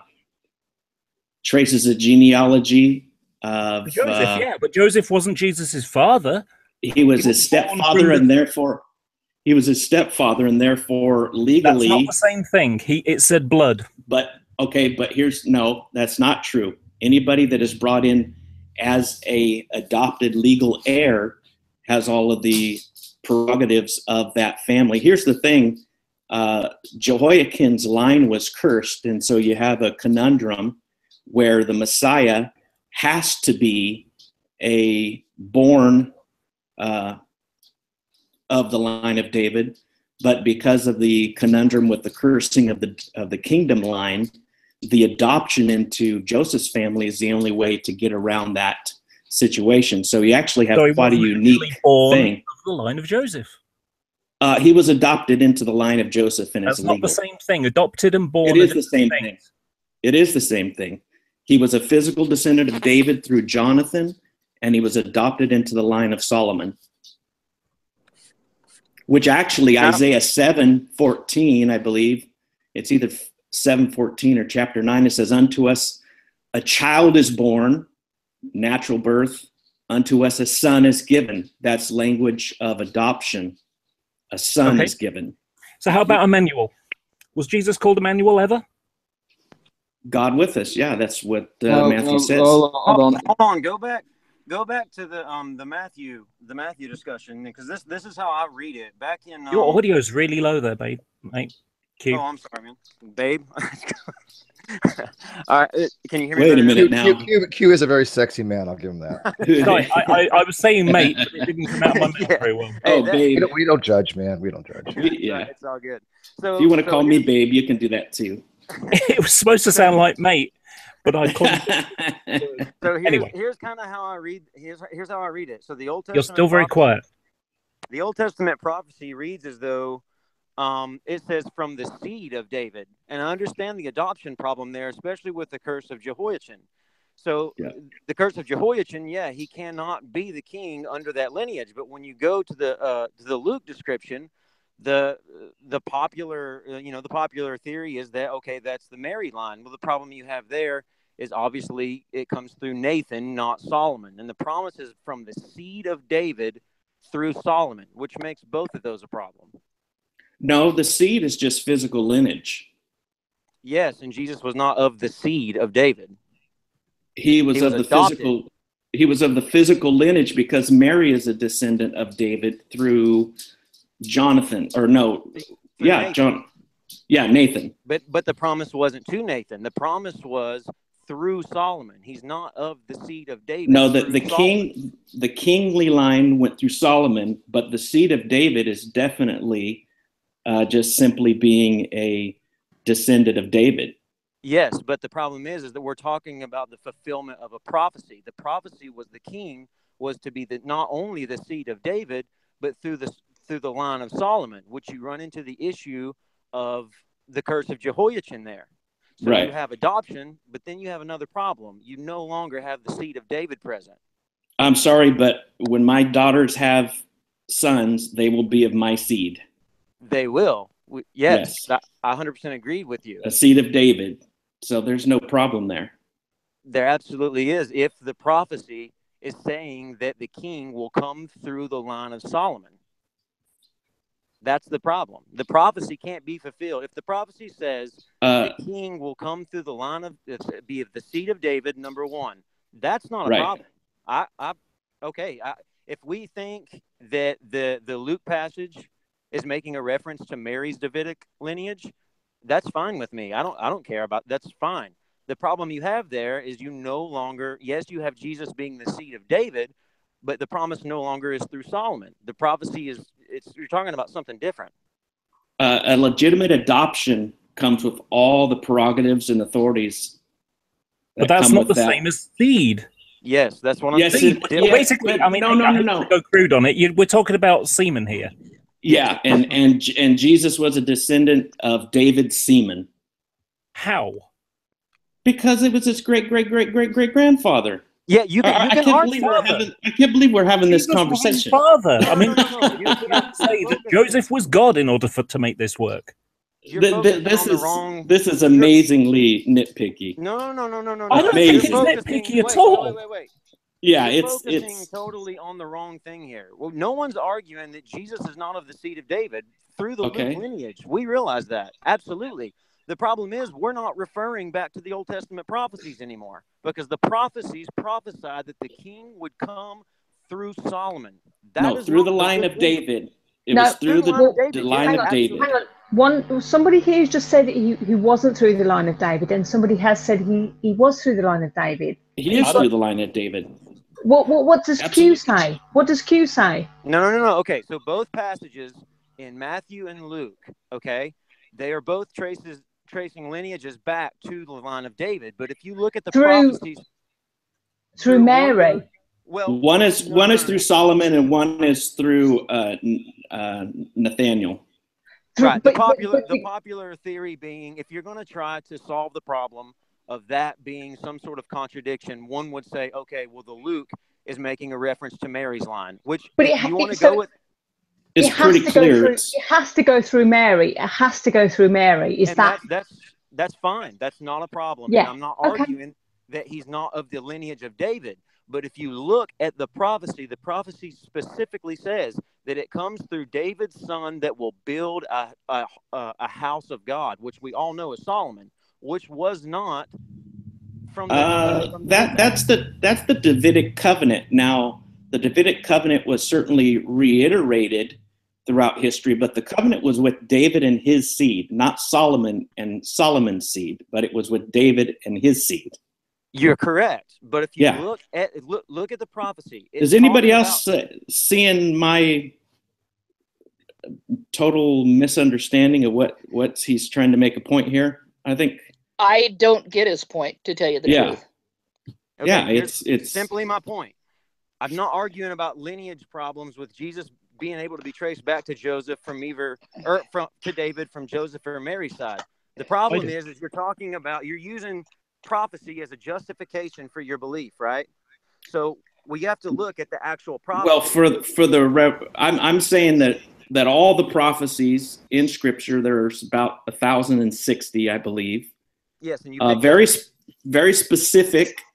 Okay, and that's what we're dealing with. And they give us evidence that the Bible has a divine origin as well as a human origin, which is the doctrine of revelation. And this is the prophecy that's being talked about. And we just agreed that we're talking about very specific prophecies. And we just went back to the Old Testament prophecy saying that the prophecy is from the seed of David through the child that would build the house of God, which is Solomon. It can't be the Matthew passage because we have the curse of Jehoiachin. And Jesus wouldn't be the seed of David because he's Joseph's adopted son. But he's the seed of David through Mary via Nathaniel. But then the problem is the promise wasn't to Nathan because Nathan did not build the house of God. Solomon did. But it's legally, the covenant is with David, period. It's the Davidic covenant that theologians talk about, not the Solomaic covenant. It's the Davidic covenant. The Messiah would be of the seed of David. But this still comes down to the problem where Matthew 1 and Luke 3 say that he descended from David through Jesus, who was not his natural father, because the virgin birth. Do we not understand ancient adoption? We're talking seed here. We're talking about I know. genealogy. Yes, he's the seed of David. How can he be the seed of David? Maternal grandfather. It's a maternal grandfather. How is he related to Joseph? He could not be of a human parentage, being of the virgin birth. So are you trying to get a male seed all the way down? Well, I mean, that makes it even worse, doesn't it? If you're saying no, that it doesn't. If he only came from God and not, you know, then effectively you're admitting that that is a failed prophecy. No, it's not a failed prophecy. Absolutely, it is. If you're saying that he was not the progenitor,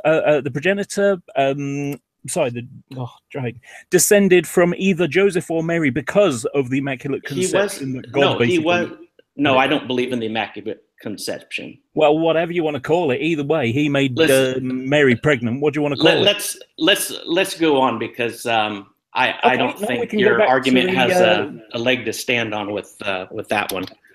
Yeah, sure, we can go back to that one. It's the prophecy with Zechariah 9, I think it was, where it's the he'll be a military king that would rule from sea to sea. Jesus didn't have an army or a kingdom. Okay, well, he will have a kingdom coming soon to the earth. Well, hang on, that's not a fulfilled prophecy then, is it? Well, not yet.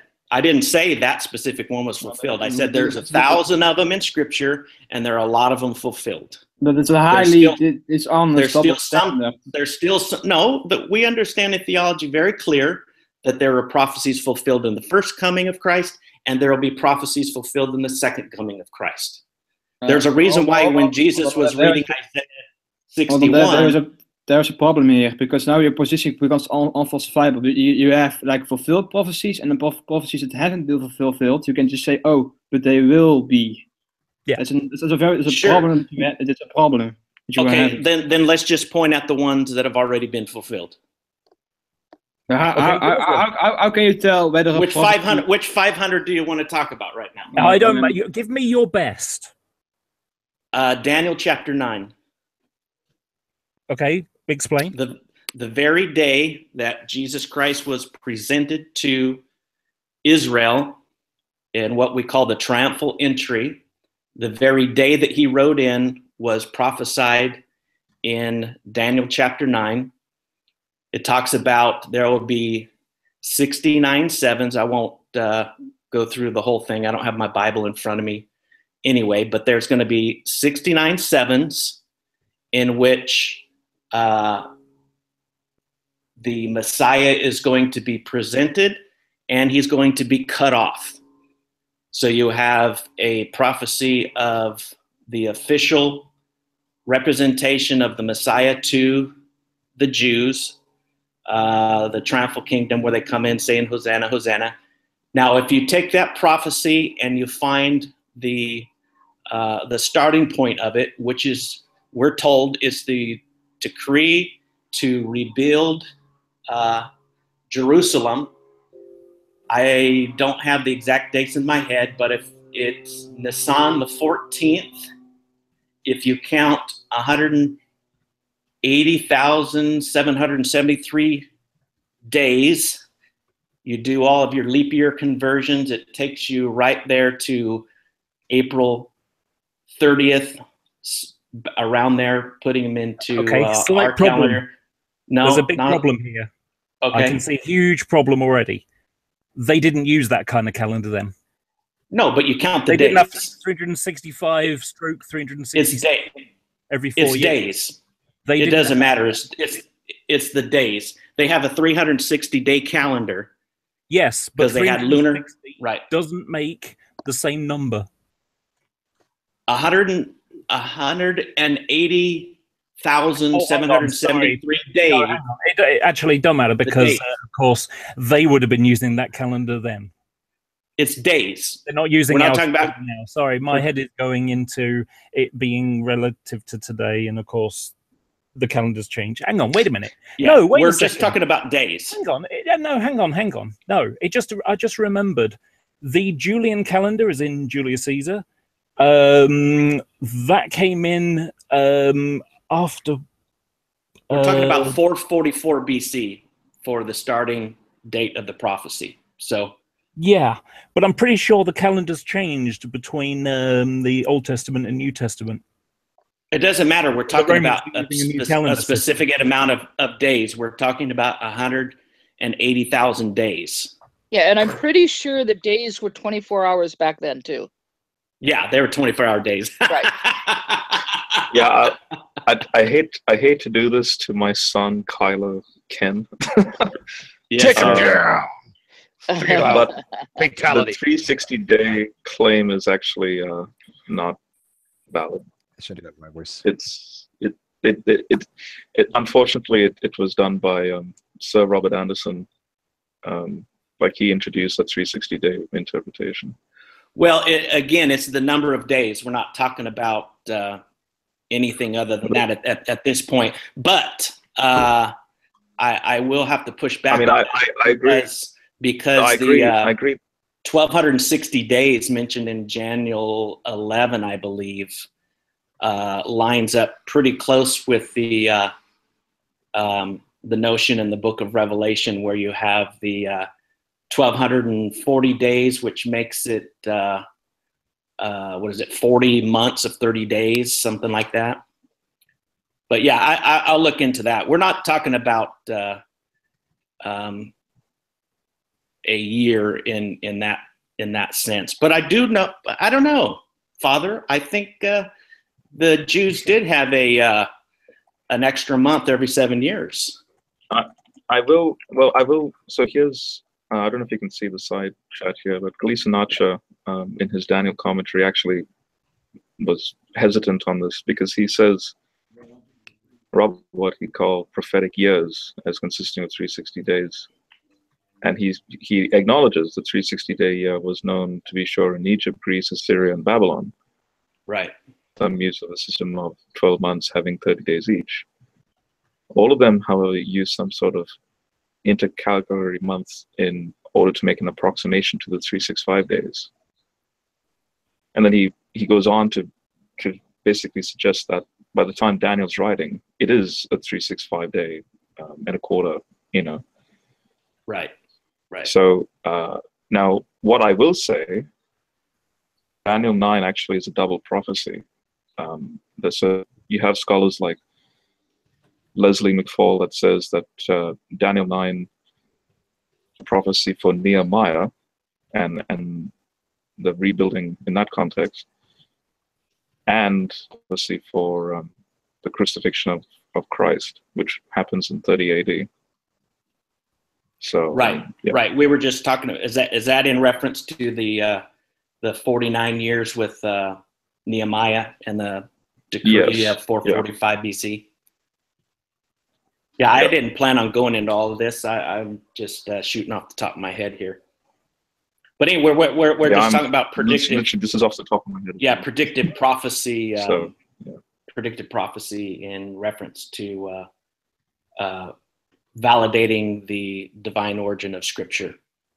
I mean, I have some serious problems with it anyway. I mean, for me, it's the. I mean, I mentioned this a load of times. Is the resurrection of Jesus stuff that irritates me, because if you read it as it says, then they all contradict each other in one way or another.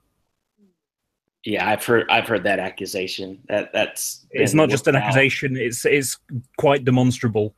It's actually not demonstrable. If you've got if you got two angels there, you've got one angel. These are all legitimate eyewitness testimony with emphasizing whatever particularities they want concerning their purpose of writing. Yes, they're eyewitnesses. Who were the eyewitnesses? The whole community was an eyewitness. No. Who were the eyewitnesses of the Jesus appearing in the garden, perhaps, maybe? The apostles. No, we're thinking about the women, aren't we? Oh, you're talking about the women. Oh, yeah. Of course, only one of them mentions about the people carrying out of the crypts and hanging around their family for a while. Well, what does that matter with the fact that these documents were written within the generation of the eyewitnesses within a highly oral community which you see, that's one of the other problems. Which we have documents. Now we just found a scrap of the Gospel of Mark that dates to the late 1st century. So these documents were written when they said they were written. So textual when you say criticism. late 1st century, how many of these apostles were 90 plus years old? John, just one of them. Does it say how old he was when he died? No, but Papias, Ignatius, the church tradition. You have the disciples of Jesus, then the disciples of the disciples, and then the disciples of the disciples. And we have good reason, by virtue of what they said, that John died in his 90s and went to Patmos under Domitian. Okay, so let's even say that's true. How do you solve the problem of Mark? What's the problem with Mark? The end of Mark. Now, there's two versions of Mark, of course. There's the one that's been added to later. There's actually three. There's actually three endings of Mark.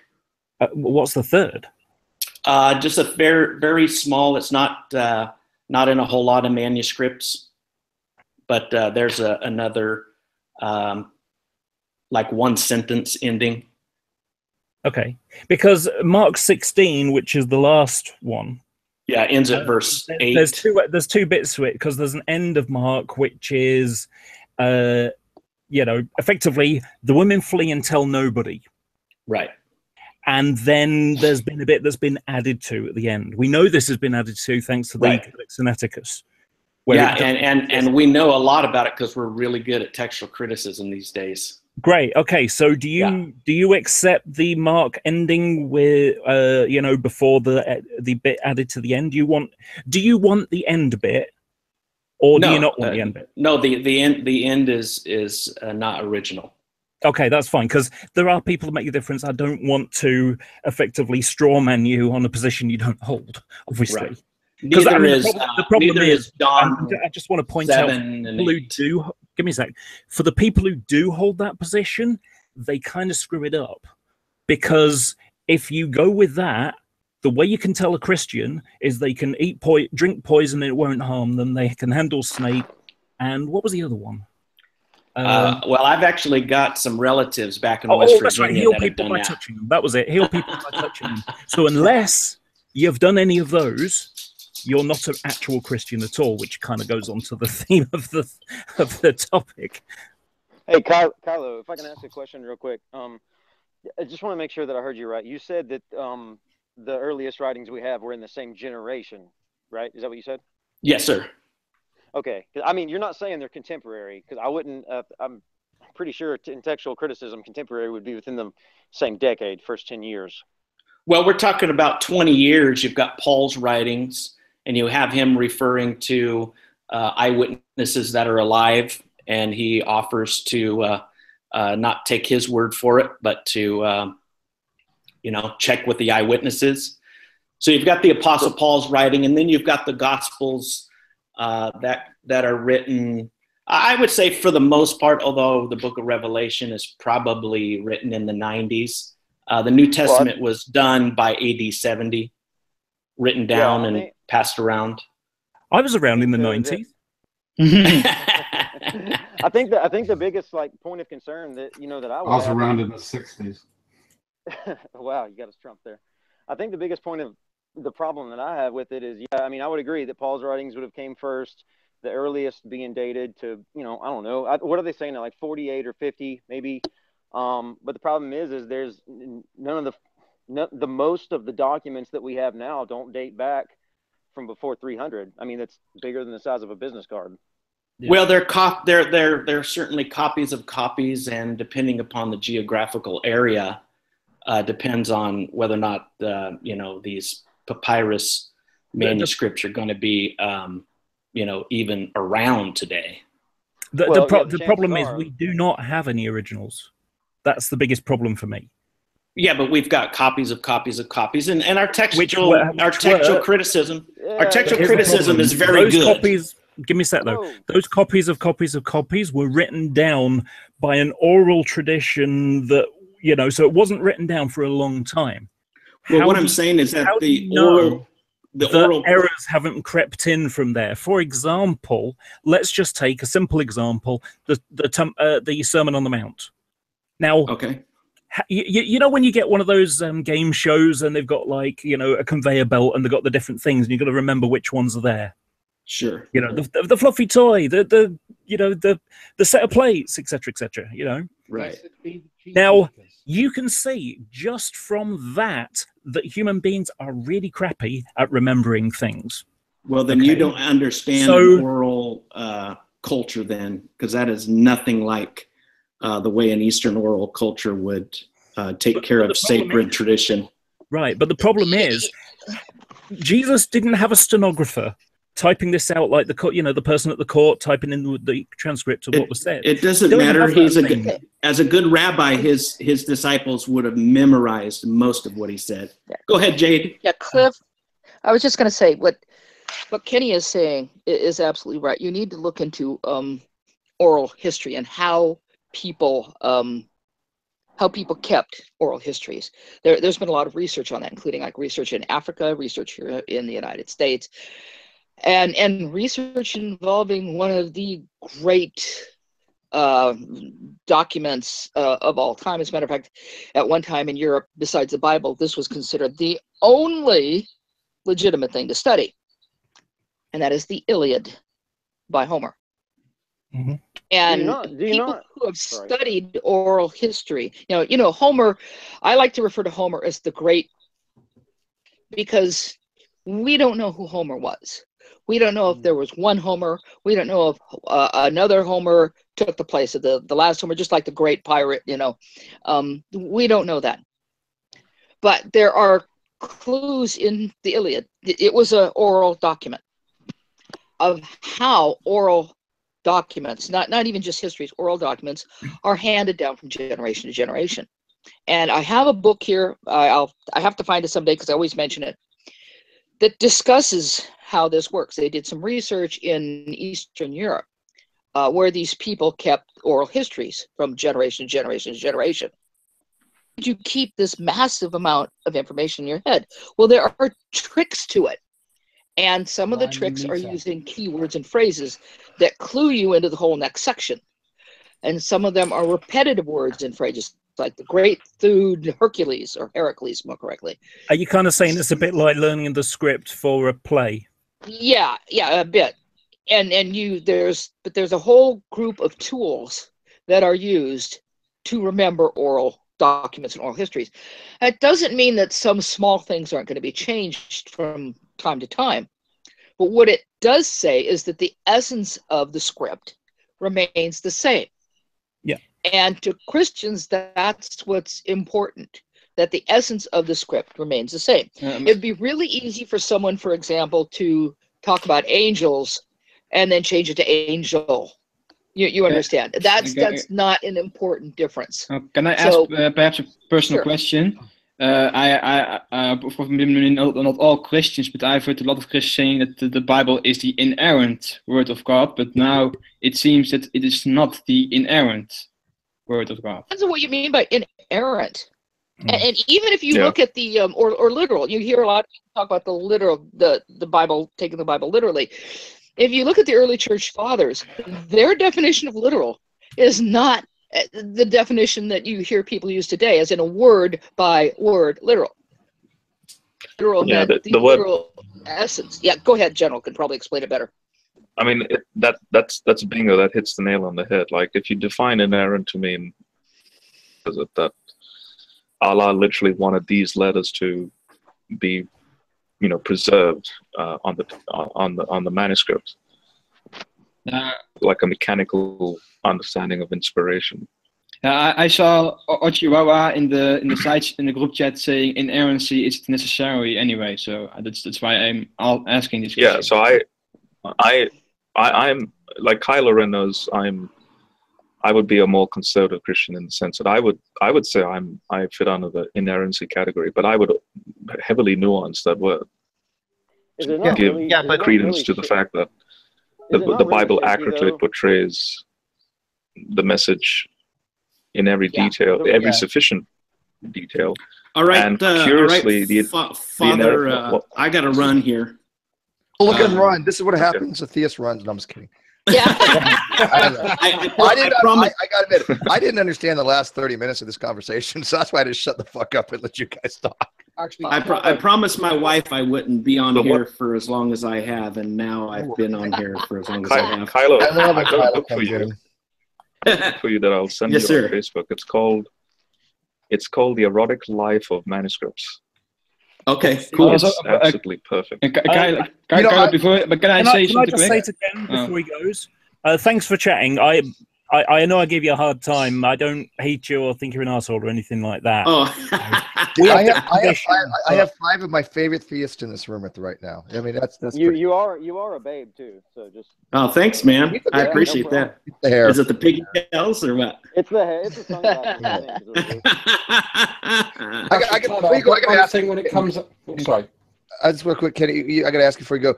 Because you have this like Southern, I hate use the word, but I'm just a hit kind of look, and you have that drawl.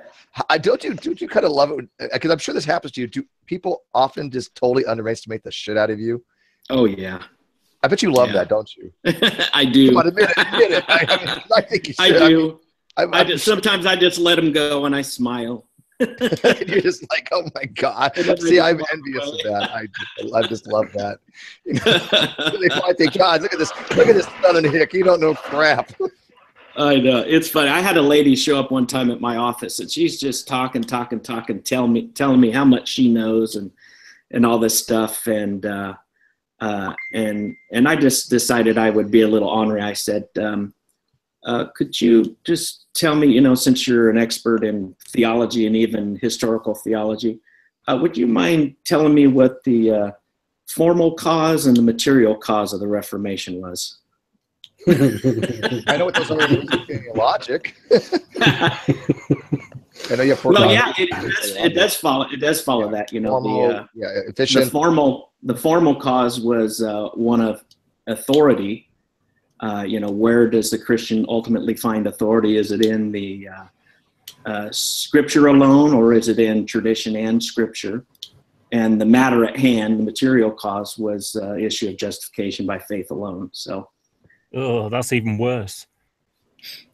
Oh, I'm a big proponent of justification by faith alone. I know my brother Achiwawa would not. I'm going to quote Matt Dillahuntty here. Is there anything you couldn't take on faith and be wrong about it? If I say I take, pink unicorns on faith, am I wrong or am I right? I mean, is that a good justification, believing in pink unicorns? Oh, faith. See, there's a problem with the way faith is defined within the church in general, and a lot of people misunderstand what faith is. Faith is believing in the direction of the evidence. It's believing on the evidence.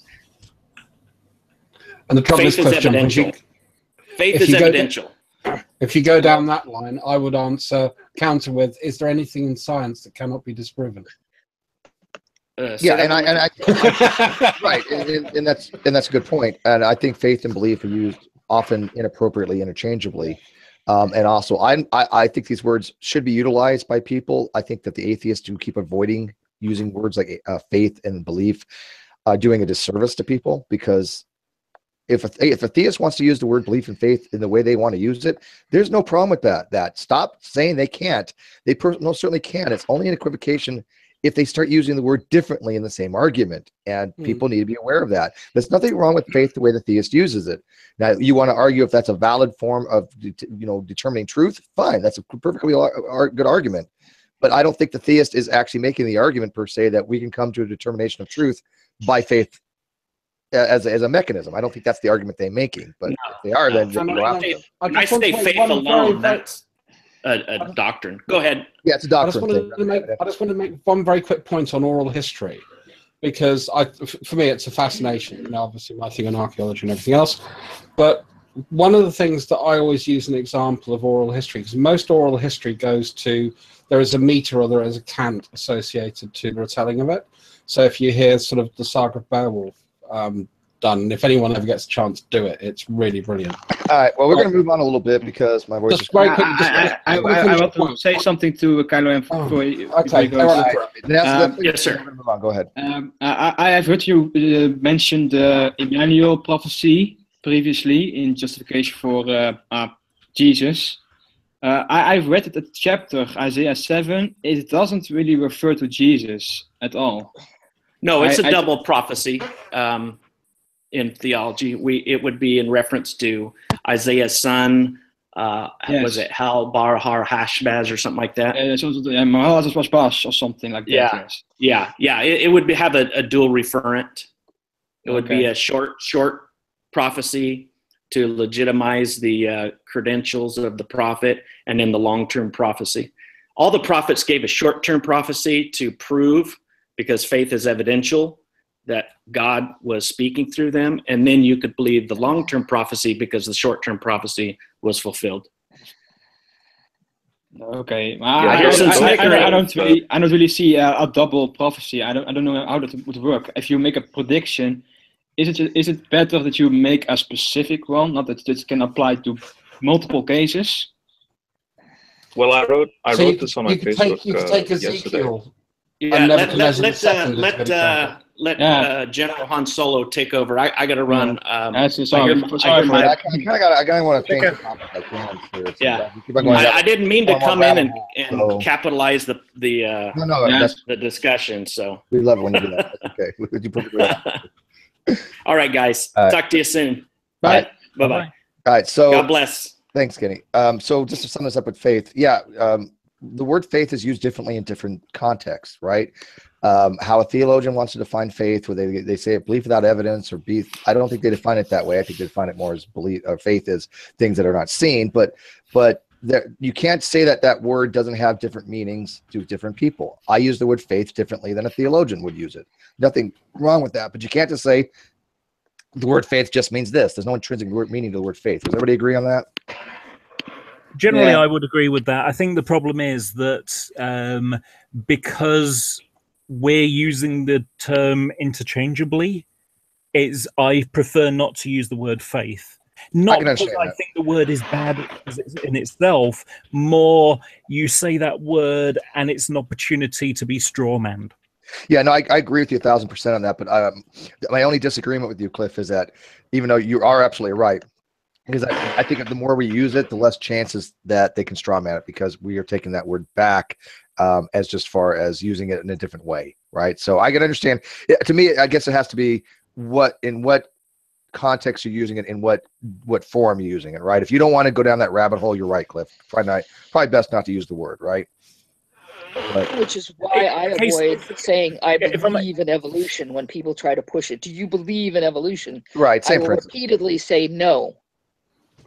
I accept the scientific consensus, and the only reason is because I know that certain people are using that, or trying to use that term "believe" as the wedge. Yeah, and that's true. Of course, since we know evolution to be a correct model, we also believe it to be a correct model. Yeah. You can't have beliefs. So, but I understand the reason behind that.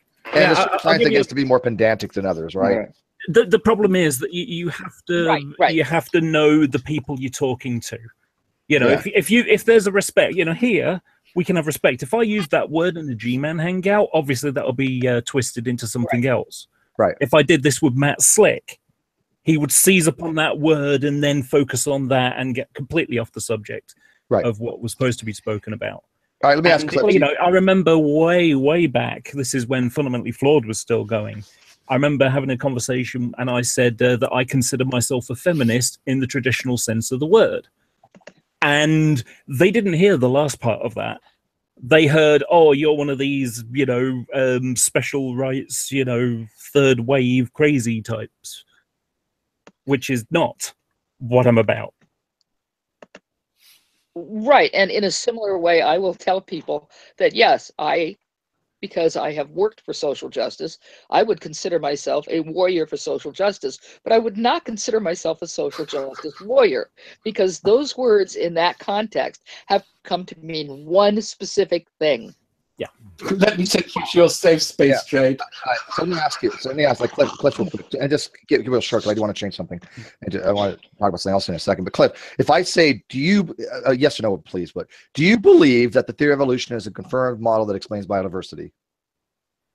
That's a tough one for me because yes, I don't have. I'm not a science person. I don't understand such things. So effectively, it's like, well, the consensus is yes. Okay, so you That's okay. the best answer I So can I give. would say, do you believe, according to the experts, it is a confirmed model that explains biodiversification? Yes. Okay, but if I ask somebody like Neslig, I'm going to put you in the expert category because you do know a lot about this stuff. Do you believe that the theory of evolution is a confirmed model that explains evolutionary theory? Or excuse me, biodiversification. Okay, so yeah, I agree with you, right? I agree with you. Of course, I believe very strongly that the model is a confirmed model. There's nothing wrong with having the belief in that. But let me ask you guys this, because I'm posting you guys a link. I'm going to post it in the live feed. I'm going to post it in the internal. I'm having something that I post on my public G+ page where I'm having a conversation. It started with a little bit with Mark Anoia, but he kind of like, I think gave, I don't know, he stopped because I think he finally realized what I was arguing. But this guy that I don't know his name, I mean, I don't know who he is, Jim Riven, seems to not understand what modus ponens is. He doesn't understand what validity is. And my argument was very simple. What my argument was, is my argument valid? And I want people to listen here. And this goes to the validity, right? This is the key point of this. Validity is the structure of a logical argument. If the majority of experts think a proposition is true, then it is more likely that the proposition is true. The majority of experts think the proposition is true, therefore it is more likely that the proposition is true. That is in the form P implies Q, P therefore Q, which is modus ponens. That's structurally valid. If someone wants to argue the soundness of the argument, that's a different case altogether. But he is trying to tell me and other people that this is an invalid argument and that it is syntactically incorrect, logically. Well, the only thing I could think he could possibly argue for, which it's not, before we go there, which is an argument ad populum. That he is, but that's not an argument ad populum anyways, but that's a whole different argument. That's why I caveated it, save us 20 minutes. He has argument as argument ad populum, but there's a different thing altogether. Argument ad populum has nothing to do with syntax. Yeah, I'll just for the audience, this is the difference. So 2,000 cliff jumpers think that evolution is valid is an argument ad populum because he's not an expert. Yes.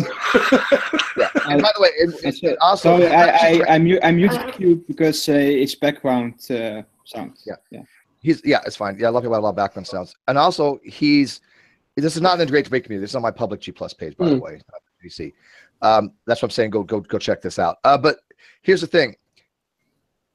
The argument is actually a probabilistic argument more than anything else. But that the argument ad populum, which he has changed now into, all you're doing is rewording, if this amount of experts say it's true, therefore P is true. That's a different argument. That is argumentum ad vericundium, which is a fallacy, or fallacious use of argumentum ad vericundium,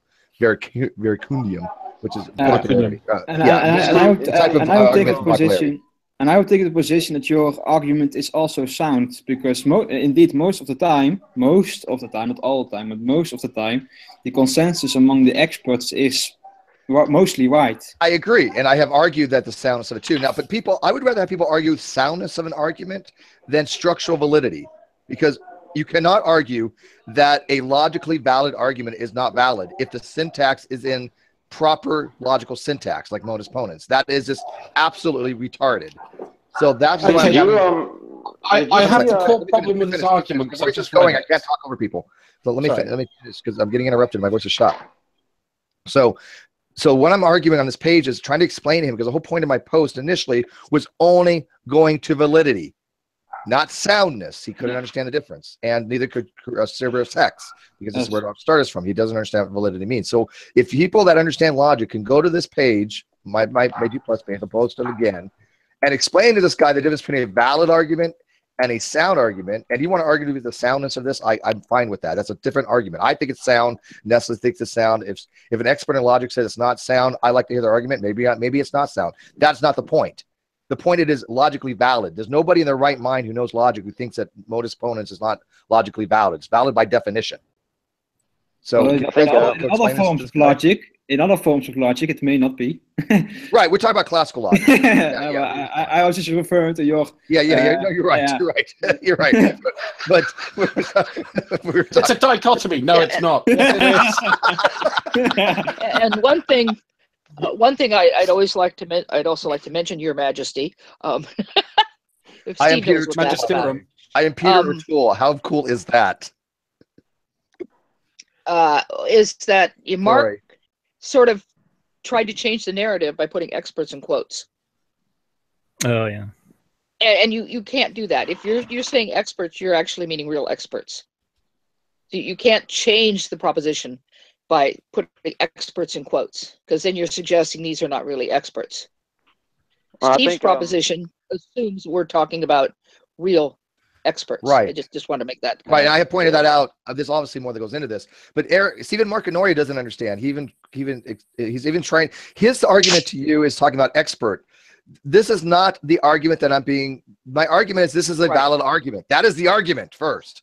So right? even Whether if you the argument is right, well, hang on. But even if the even if you were to put expert quotes, it would still be valid. yes, absolutely. But I can be challenged on the soundness of the argument. That's fine. We can talk about that. But this is not the argument that I'm making in my post. My post is that they're arguing the validity of the argument. They have said this is not a valid argument. That's ridiculous. Of course it is valid. This is what I would like people to explain to these people. They're not understanding this. It's driving me fucking I think crazy. a great example of this. I think a great example of this, though, is I know probably everyone here saw it, but I can't hear you, Q. You're very Okay. muffled. You're a bit quiet, but I can hear you. Okay, sorry. I'll try to get closer here. A good example, I think everybody here probably saw it, is when Dr. Malpass kind of took Slick down the road of either toast or not toast, which was 100% absolutely a valid, logical argument, but it was completely absurd. It was an unsound argument. Of course. I even give an example of that. I said, look, if it rained last night, I'm the king of France. It rained last night. I am the king of France. Therefore, I'm the king of France. That's completely valid, but it's not sound. They don't understand this. But the problem, Steve, is the line of his text that I took from the thread, which is he's saying this: the field of expertise could be any old bollocks, quote unquote. This guy. So that's the way he's viewing it. This is why he's seeing it, I think, having skimmed this very quickly, as an invalid argument. But it has nothing to do with validity. It has to do with soundness. He's arguing. Exactly. It means he doesn't understand the structure of a logical premise. That's what I want people to go explain to this guy and to Mark. They're not grasping the difference here. And he had the audacity to say I'm like dense as like a flat earther. I'm like, dude, this is basic logical structures. And I am not great at logic. I have a very rudimentary level understanding of logic. I understand the rules of inference, and that's about it. Okay, I'm not a person to go to say here, make the logical argument. But I know enough to know the basics, and I know what Monus Bonens is. I think the difficulty is we do have some people in this community who kind of hide their unknowledge. I don't think you call it their ignorance with brashness. Yeah, but this is on my public page. This isn't even a part of the community. I don't know who this guy is. But can you explain? Can people that know logic go explain to this guy Jim Riven that this is a perfectly valid argument because he's not grasping it? Wasn't this guy banned for trolling, or is it another guy? I don't know. We've had quite a few banned for trolling. Maybe you banned Cerberus? I banned Cerberus for trolling, yeah, because I gave him like 12 times to answer a simple question, and he just refuses to do it. And yeah, I know him. I've interacted with him a lot. Even Markham Noya has banned Cerberus. So yeah, this is the kind of thing in the GDC we just don't want. If you notice, once he left, the thread became actually productive again. Right, and even I think it's Nassus or something. I can't remember his name. He even said right out, "Hey, you're trolling," to Cerberus, and it is a judgment call. But if somebody just wants to say, "Look, you're dishonest, you're lying," blah blah blah. Okay, fine. What a big deal. Show it. Okay, you can't show it, then whatever. But all they want to do is not answer direct questions, and they spend hours upon hours avoiding a simple yes or no question. That's just to me a waste of everybody's time. You can get the fuck out. What's the point in being in the great debate, right? If you're not interested in the debating part, exactly. Or even just discussion, right? I know how you're using the word. I use debate very specifically, but that's just me. But I understand. Yeah, I had Mark trying to gaslight me recently when fraction of a dot. He posted a thing about they want to dig up uranium in Saudi Arabia for nuclear power. I saw something like that. And Mark came along saying that we shouldn't really. I left a comment saying it's not weapons grade uranium. And he said, "Oh, let's not worry about them changing their mind later." And I had to say, it doesn't matter how much they change their mind, they still can't make weapons grade uranium out of non-weapons grade uranium. Not very efficiently. And in the end, I'm not interested in talking anymore because not interested in a silly argument over something. And that was prudent? No, I no, saw it was that. with Mark. Fraction of the dot's prudent. Yeah. Yeah, it was with Mark. Oh, okay. Prudent opened up the thread. Oh, okay. Yeah, Mark likes the gaslight a lot. A lot. So. Yeah, and I saw that, and that was just utterly ridiculous. It's and not making an argument. Look what Mark just posted. He said, "If I'm an expert in being always 100% right, does that make me right?" This is what I'm saying. I hate Mark for some reason has gone full sophistry lately. Have you noticed that? Yeah. I'd like to say I just called that. What? The expert thing. Oh, did you see it? No, I said, this is from Jim Riven's earlier post where I took an extract out saying the field of expertise could be any old bollocks. Because that's what they're seeing in the problem. Mark's saying the same thing. Yeah.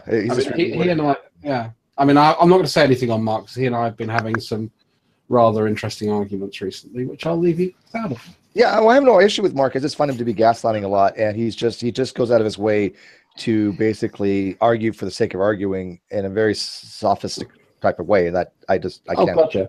Yeah, sophistry is not my thing. I respect polemics and sophistry when they're used very, very nuanced, like, right? There's a good way to do sophistry. Don't get me wrong. Sorry for asking, but what is sophistry? Sophistry is basically using a false type of argumentation for usually for demonstrative purposes, but it can be just to like to gaslight. Right? Anything involving Matt Bell. Arguments. Matt Bell.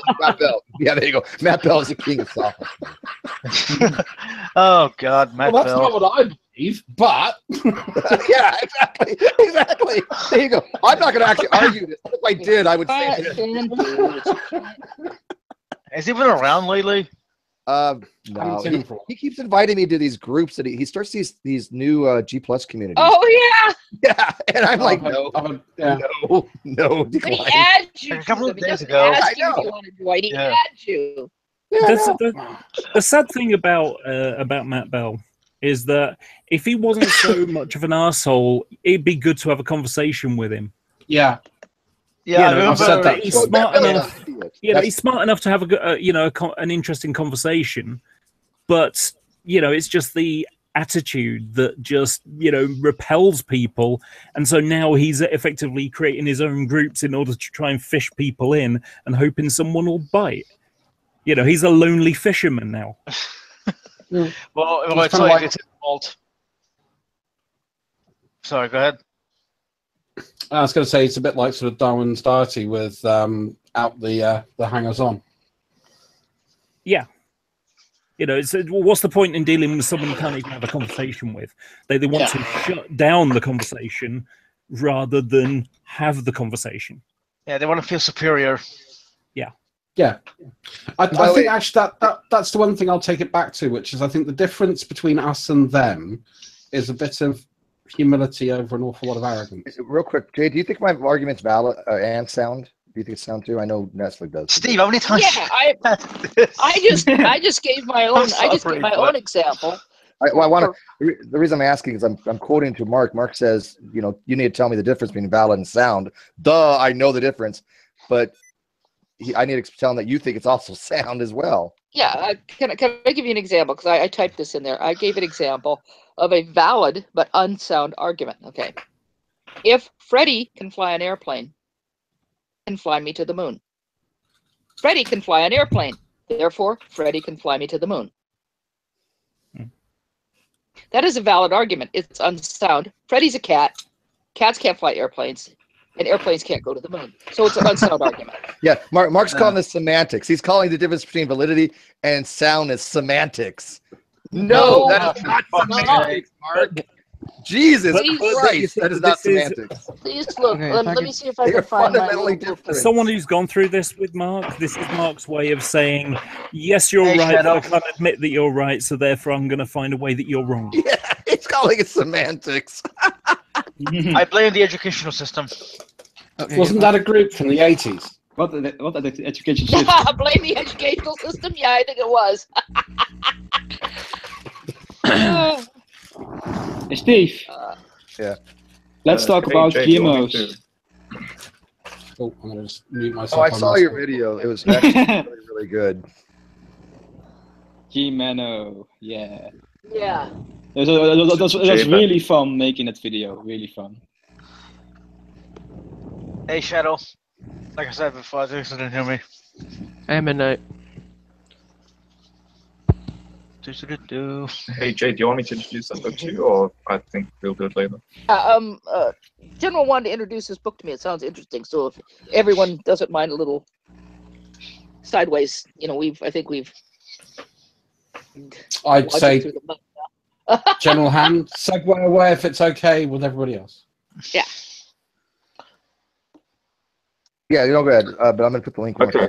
I'll be very short. It's just that I know you get a kick out of this. The title of the book is a refurbishment of a PhD. It's titled "The Erotic Life of Manuscripts." So basically, the scholar behind this specializes in the biological sciences, in evolution and so on, and is also a New Testament textual critic. It's published in 2016, so it's very recent. And basically, she looks at the last 2,000 years of philology, which is the study of words and so on, genetics in the evolutionary sciences, and notices that there's a blend between the two. That just like in the biological sciences, under phyletic pedigrees, the evolution of species from one to the other, you have the same thing happening with the manuscripts themselves, including the very words. So if there's translation differences or transliteration differences and so on. And so it's like a mutation. It's like a mutation that is inherited. When was that thesis written? Because I think that thesis was written around 1987 to 89, because I think I've read it.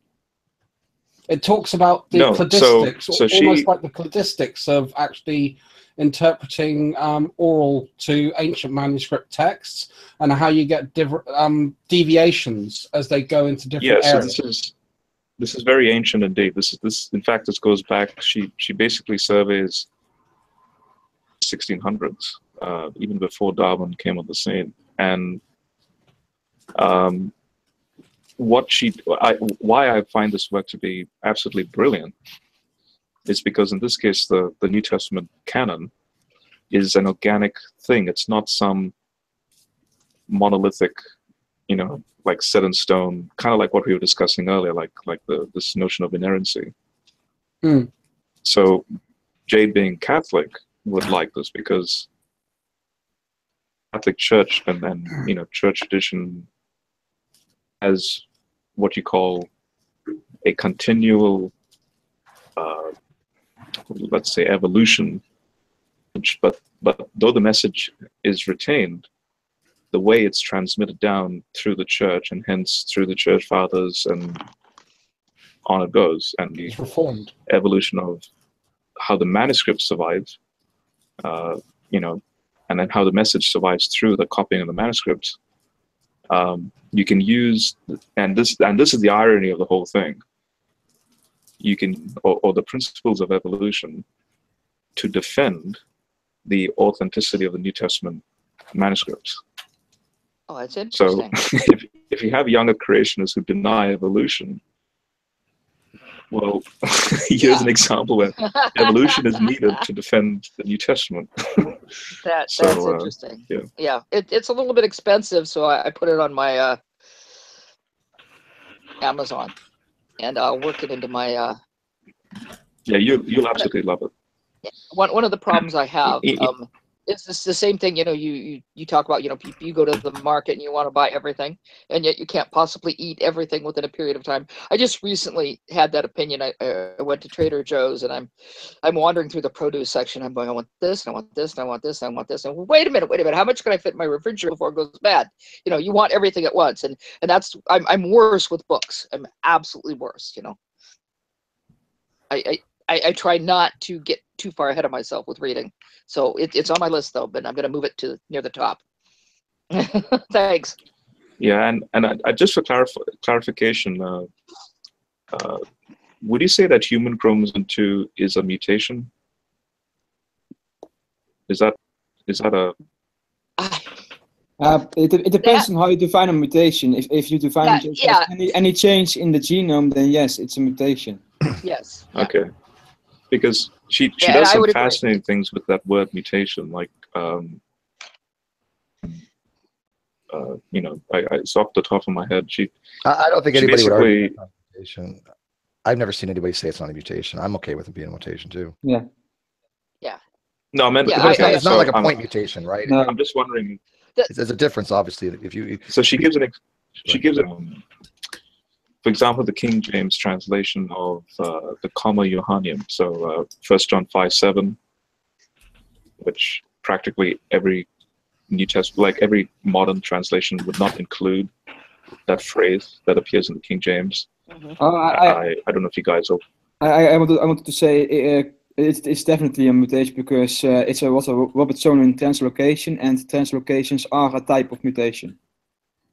Yeah. Yeah. Okay, go so she gives what she wants to do is she wants to showcase that when Erasmus includes that particular verse, which we know is not, but keeping in mind this concept of, in this case, the evolution of the manuscripts, she says, here's an example where you have what's called like a rare mutation of the text. It's included in the text, and in this case, if you want to say, that God guided, say, natural evolution, in this case, God is like guiding the, and here you have these, if you want to say, like God inspired mutations to appear within the text, but then once you know that it's a mutation, you can actually reverse engineer back to what. Like a non-mutation. I don't know if that's legitimate or not in biology. It's interesting. So I'm just wondering. Yeah. You can go backwards in figuring out where things came from. I've been, one of my pet projects right now is researching the evolution of bone, which is really fascinating to me, and it's one of the ways they do it. You look at how many mutations have gone over a period of time, what mutations those were, and you work backwards to what might have been, and then you look to see for evidence of that. So yeah, that makes sense, and I know that scholars have for a long time looked at the mutations, so to speak, in the text of the Bible, and looked at okay, how many times has this been rewritten by how many scholars, and how many misspellings would you expect over that period of time? They actually look at that. You've got the text written at one time and how many misspellings are in there, and then you go back further, how many misspellings are in there, and you look at the different texts, because most of the errors, so-called, in the Bible are just simply misspellings. Mark Ehrman once mentioned that, for example, a scholar might write the same word 3 different times to spell it. Well, a scholar, a scribe, I meant, might. You're roboting really hard right now. Okay, the scribe might write the same word 3 times on 3 different lines, just 3 different ways. I think it's a bit like the she's going on. It's a bit like the example I quite like, which is, did they cross the Red Sea or the Sea of Reeds? I also want to add it's definitely exactly. a thing. Yeah, Exactly. Also, general is definitely a thing that happens in biology when there is something called ancestral sequence reconstruction, where they reconstruct extinct genes.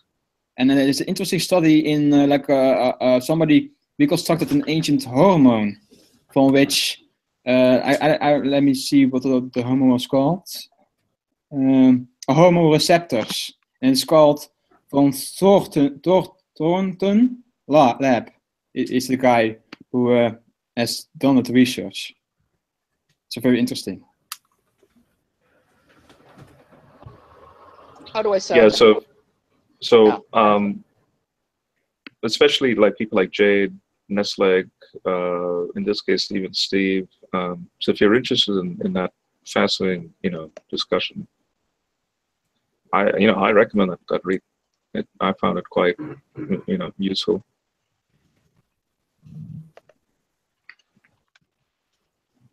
I think Jade, I think thank even you. Fiona I mean, can you hear me okay? would appreciate that book. Yeah.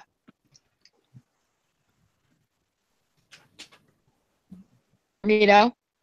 Yep. Someone? Yeah, you're fine. Yep. Yeah. Oh, okay, okay. That's just, yeah. Well, I was going to say thank you, yeah, for introducing me to that. I think I find it interesting. Yeah. Yeah, it's very recent. I mean, it's only it's only last year it was put out. So. Ooh, a reprobate. No. Yeah. Don't Oh, I know. Well. Sorry. Reprobates are always fun. Sorry, don't know who he is. Gone. She's had a very interesting career. That woman. Reprobate was. No. Wasn't it obvious they were reprobate? Right? Also, to add some irony, I just found a paper where they used ancestral gene resurrection to investigate the evolution of ATP synthase. Oh, it doesn't come from a beak. Hey guys. Are you sure it doesn't come from a beak? Because I think beaks evolve into eagles. I almost forgot about that. Thank you. How could you forget about that? Kind of ironic that Trim Prism tried to join earlier. I'm guessing it wasn't the proper. It wasn't him. It wasn't him. But yeah, and the funniest thing about that is, well, it's one of the funniest things about True in general is he can't simply say he misspoke. He rattles on and on. He accidentally says the wrong thing. So what? But he can't say, "Oh, that's not what I meant." Justify it somehow or blame everybody else. Yeah. I've recently found myself doing something along those lines, though. Oh, wait, no. I actually just cite brain damage when I say the wrong word. Never mind. That's totally different.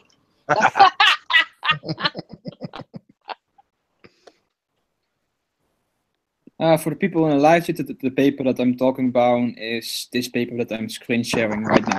Anybody have $200 anybody have $200 to buy the access, because that's how much you gotta pay to get the full thing.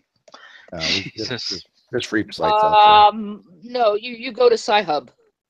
Yeah, they have free on. Yes, SCI and then just HUB, and then you can get access. Yes. And let me give you a hint. Sometimes if it doesn't recognize the paper, you type in the name of the paper, it comes back with the DOI number. You'll always get it by putting in the DOI number. Where would I find Do you hear that, C. Brown? That's for you, C. Brown. C. Brown, that was for you. So C. that's Brown. like you need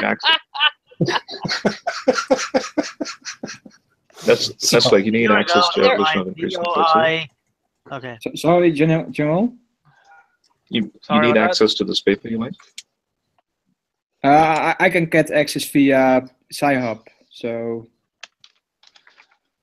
Oh, okay. Yeah. I was just wondering because someone's like, yeah, like $199 to get access. I don't know Okay, here we go. Okay. I love this site. Too bad. There you go. Yeah. Thank you, Russian lady. And they've been kicked off a couple times. Yeah, they've been kicked off a couple times.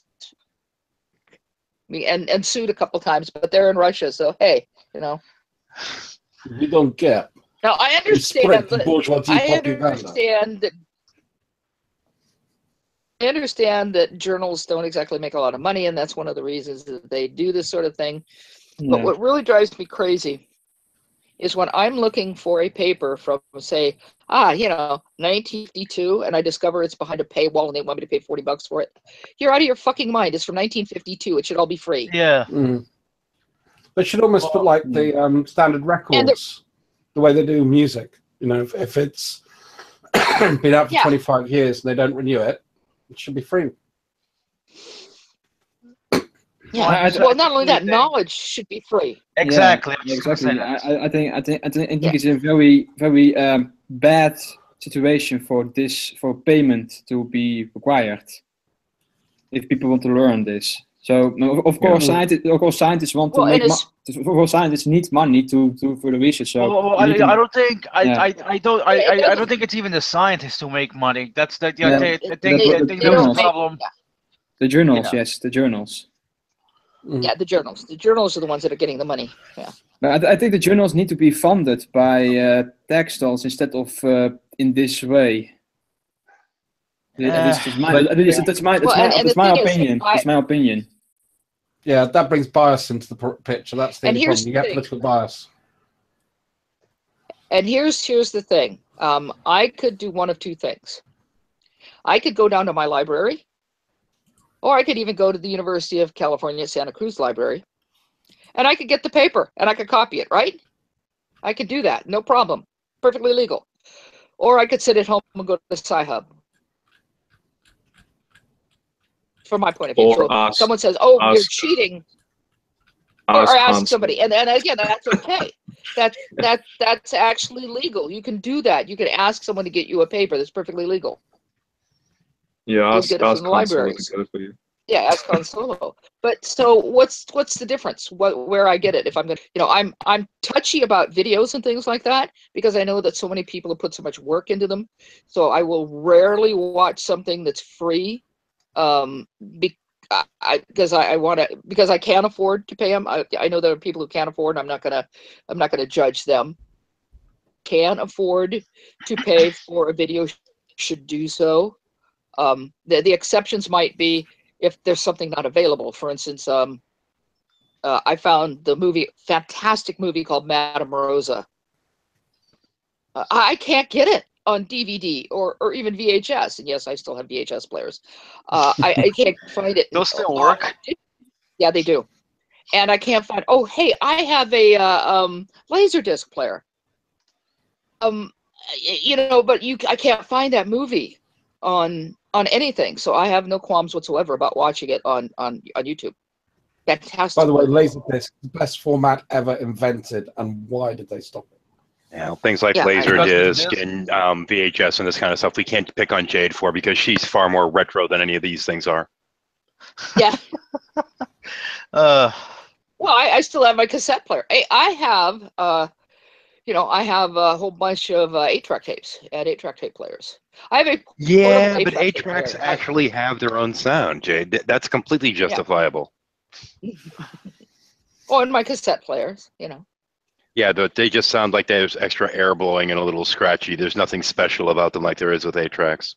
Hey, I have a 4-track player for a car. I only have a couple of 4-track tapes, so. Your car's a 4-track player? I have a 1-track mine. I have a 4-track player that fits into a car. I was making a joke, Jade. I know. Okay, now we're good. I have a 1-track mine. Does that make a difference? Does your mind go forward and reverse, or just forward?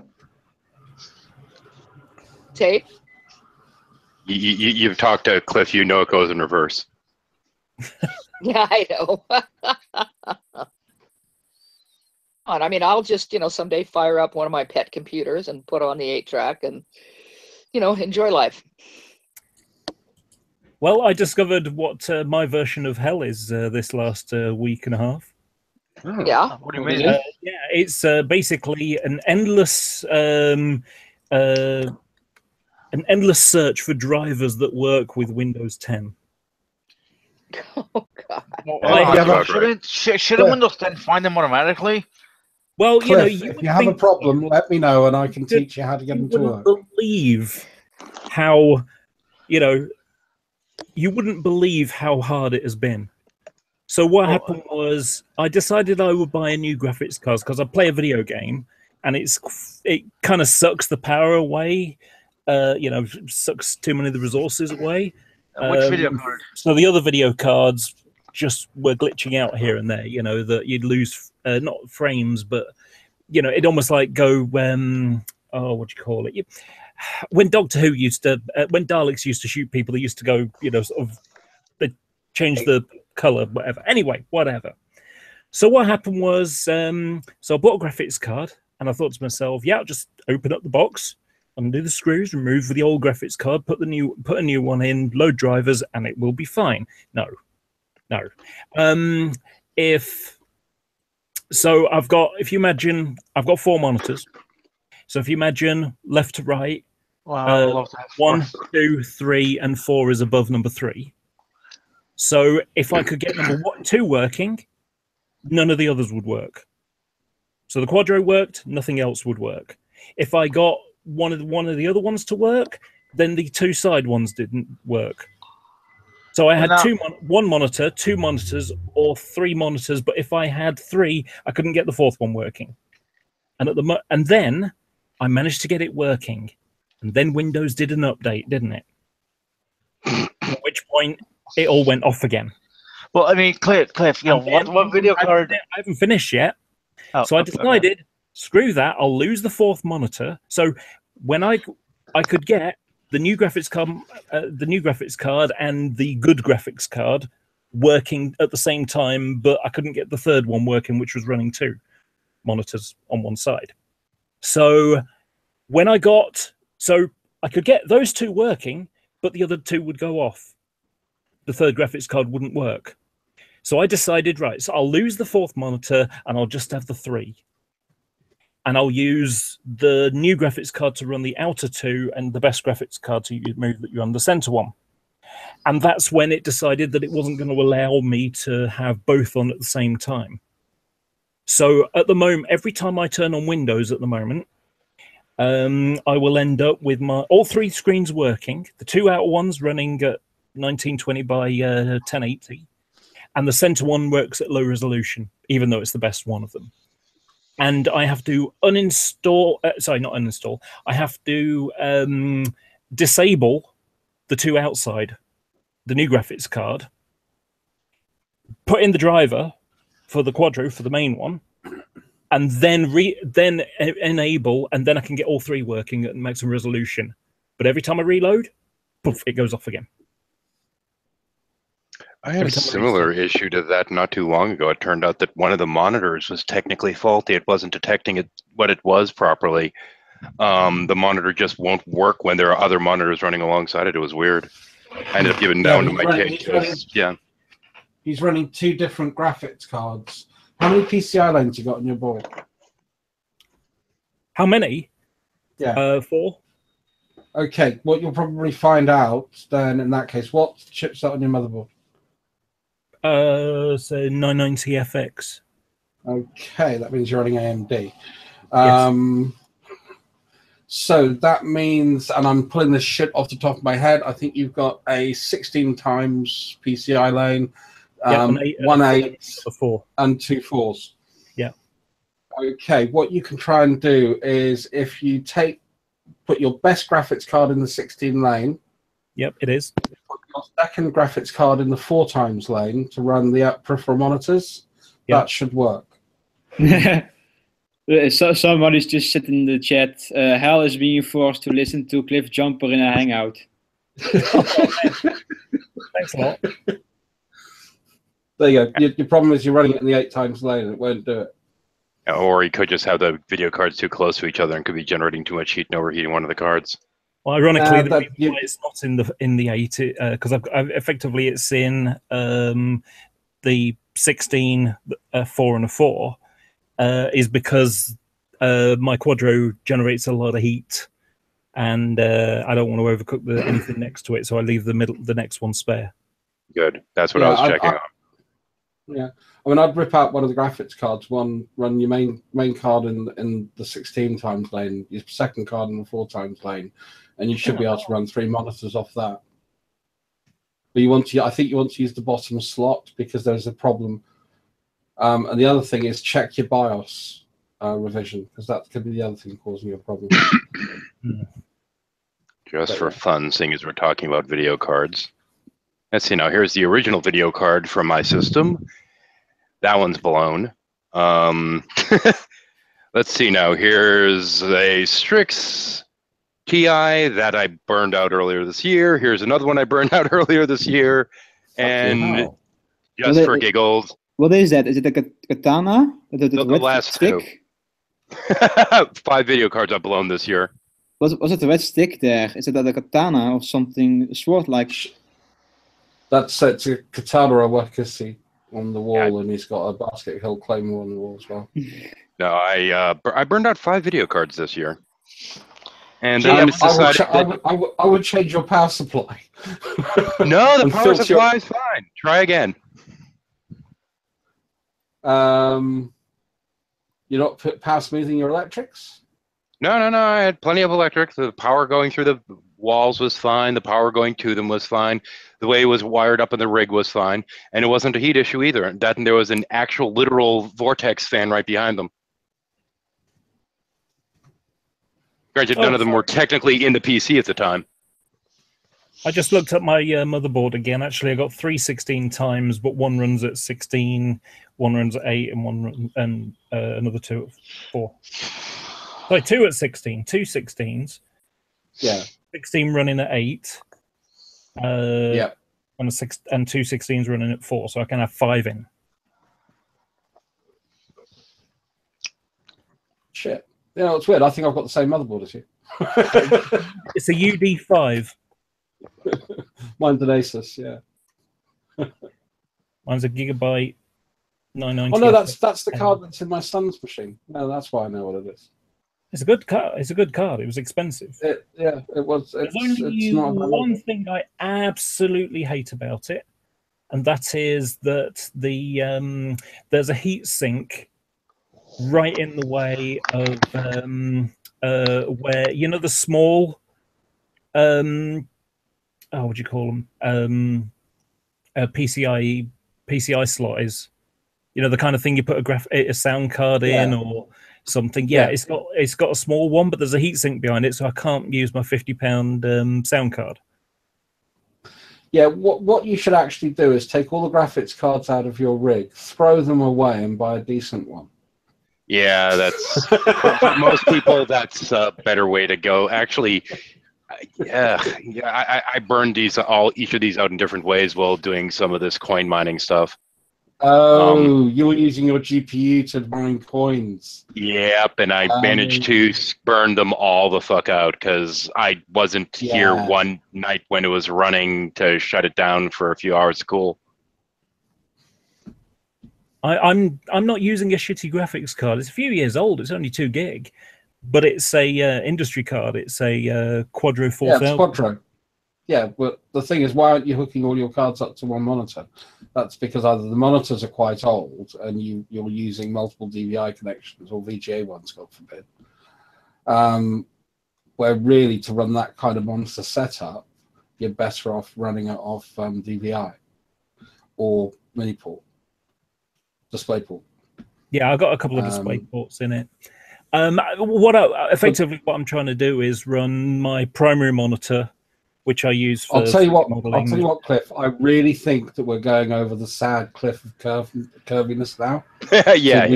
We should really back off this topic and get back on message. But yeah, message me, man. If there's anything I can think of, I'll let you know. Yeah, it's been reasonably tacky. So yeah, that's my version of hell. Having to go round and around trying to work out which drivers work and which ones don't.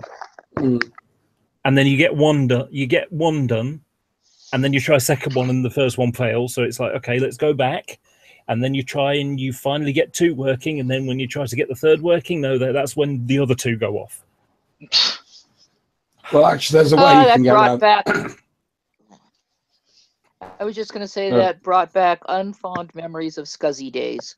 Oh man, Was it small? SCSI technology. SCSI, oh my god, it goes back. Small computer systems interface. Is that what it was? Yeah. Yeah. Actually, Where my you can first daisy hard drive chain was up to SCSI. 200, where you can daisy chain up to 256 devices off a single RAID. Yeah, you just fucking put those parallel ports together and shit, and there you go. My first Gotta get the numbers right. Holy crap! my first hard drive was a SCSI, an 80. What was it? 80 meg, I think it was. Seagate SCSI hooked up to a per store card to double the space. Yeah.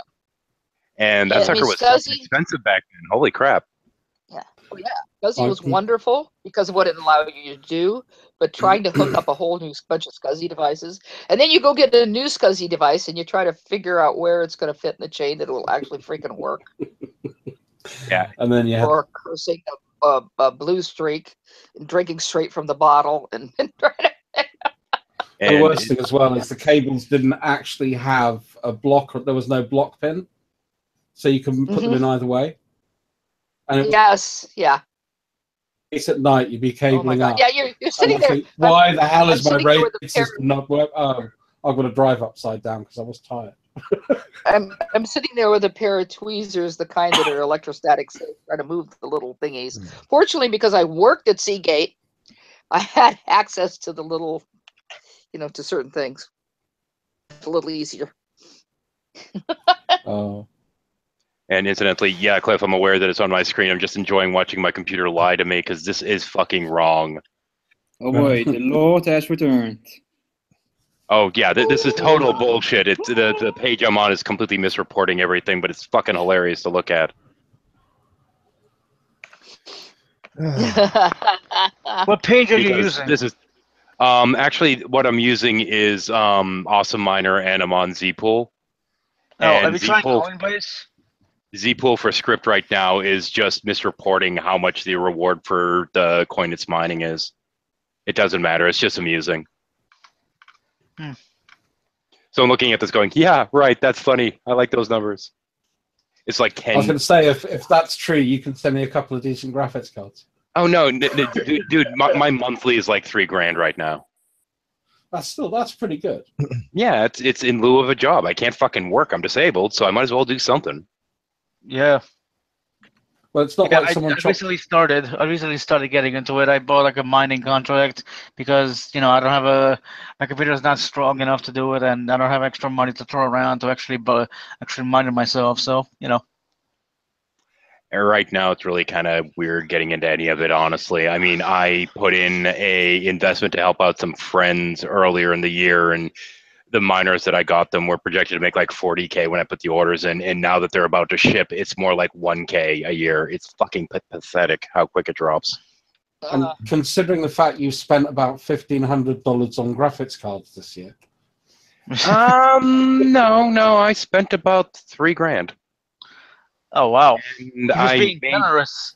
I was trying to be on the conservative side. No, I spent about $3,000 on the fucking things. There's 5 of the goddamn things. But at the same point, I managed to get back more than half of that. So that's good. Before burning them up, but I learned how to mine before I actually spent the money to get the expensive miners. I wanted to know what the fuck I was doing first before I sunk that kind of money. Yeah, well, hopefully it pays out for me. It's just a start. The problem is that every time they release a batch, the productivity goes down, and with things like Bitcoin and the script coins, it's going to go down at a more graduated rate. I screwed up and went for the Dash miners and didn't expect them to release as many as they did, and they've completely fucked the X11 algorithm, and I'm boring the crap out of everyone outside, so I'm shutting the fuck up. Yeah, I talk about it later. If only I had that ability.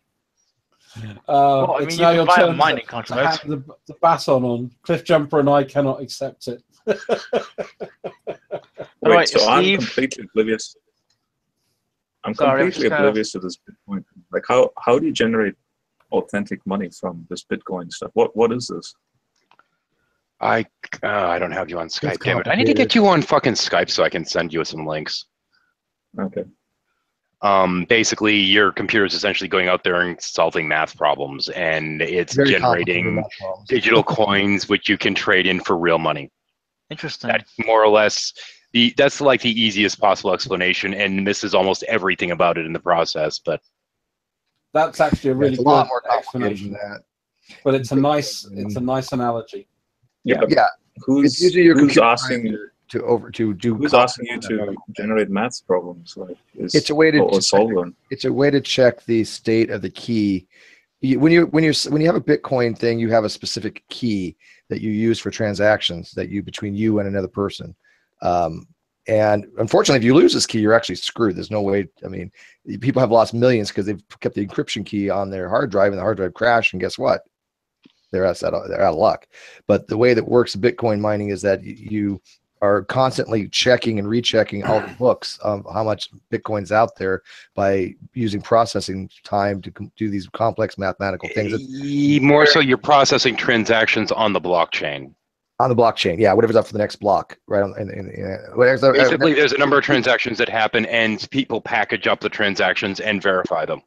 Right, and that's so how. If I have a computer that's running 24/7, I might as well just run Bitcoin on it and generate like a side income through that. But it takes a lot of processing power. Server type processing power. Actually, it's not even server processing. You could have a server and it's not going to do you any good. When it comes to things like Bitcoin and script mining and now X11, there's these things called ASICs, which are special machinery that are designed specifically to mine these coins. And with those algorithms, you absolutely need ASIC. If you're going to try and mine just with a computer, there are other algorithms you can mess with. But the problem is that there's so many people and the hash rate is so high. That's the problem solving is so high for things like Bitcoin, which is the SHA-256 algorithm, the script algorithm, the X11 algorithm.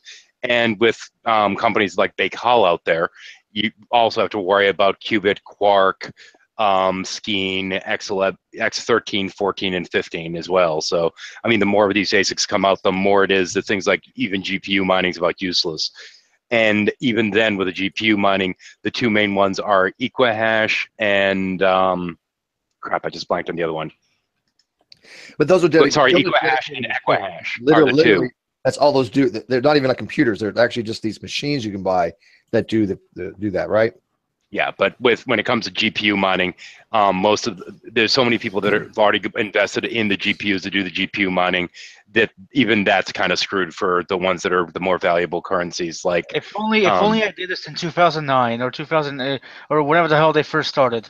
Oh, dude, if I could take these fucking machines and go back just 1 year, I'd be anyway. Yeah, 6 months. Yeah, right. One of my friends invested about 3K in Bitcoin. Will you be mining this like when will the mining soon? I don't know, cut out? Like you can't mine forever. Well, what it is the more miners are released out there, the higher the global hash rate. That's the global amount of processing power going in to solve these problems.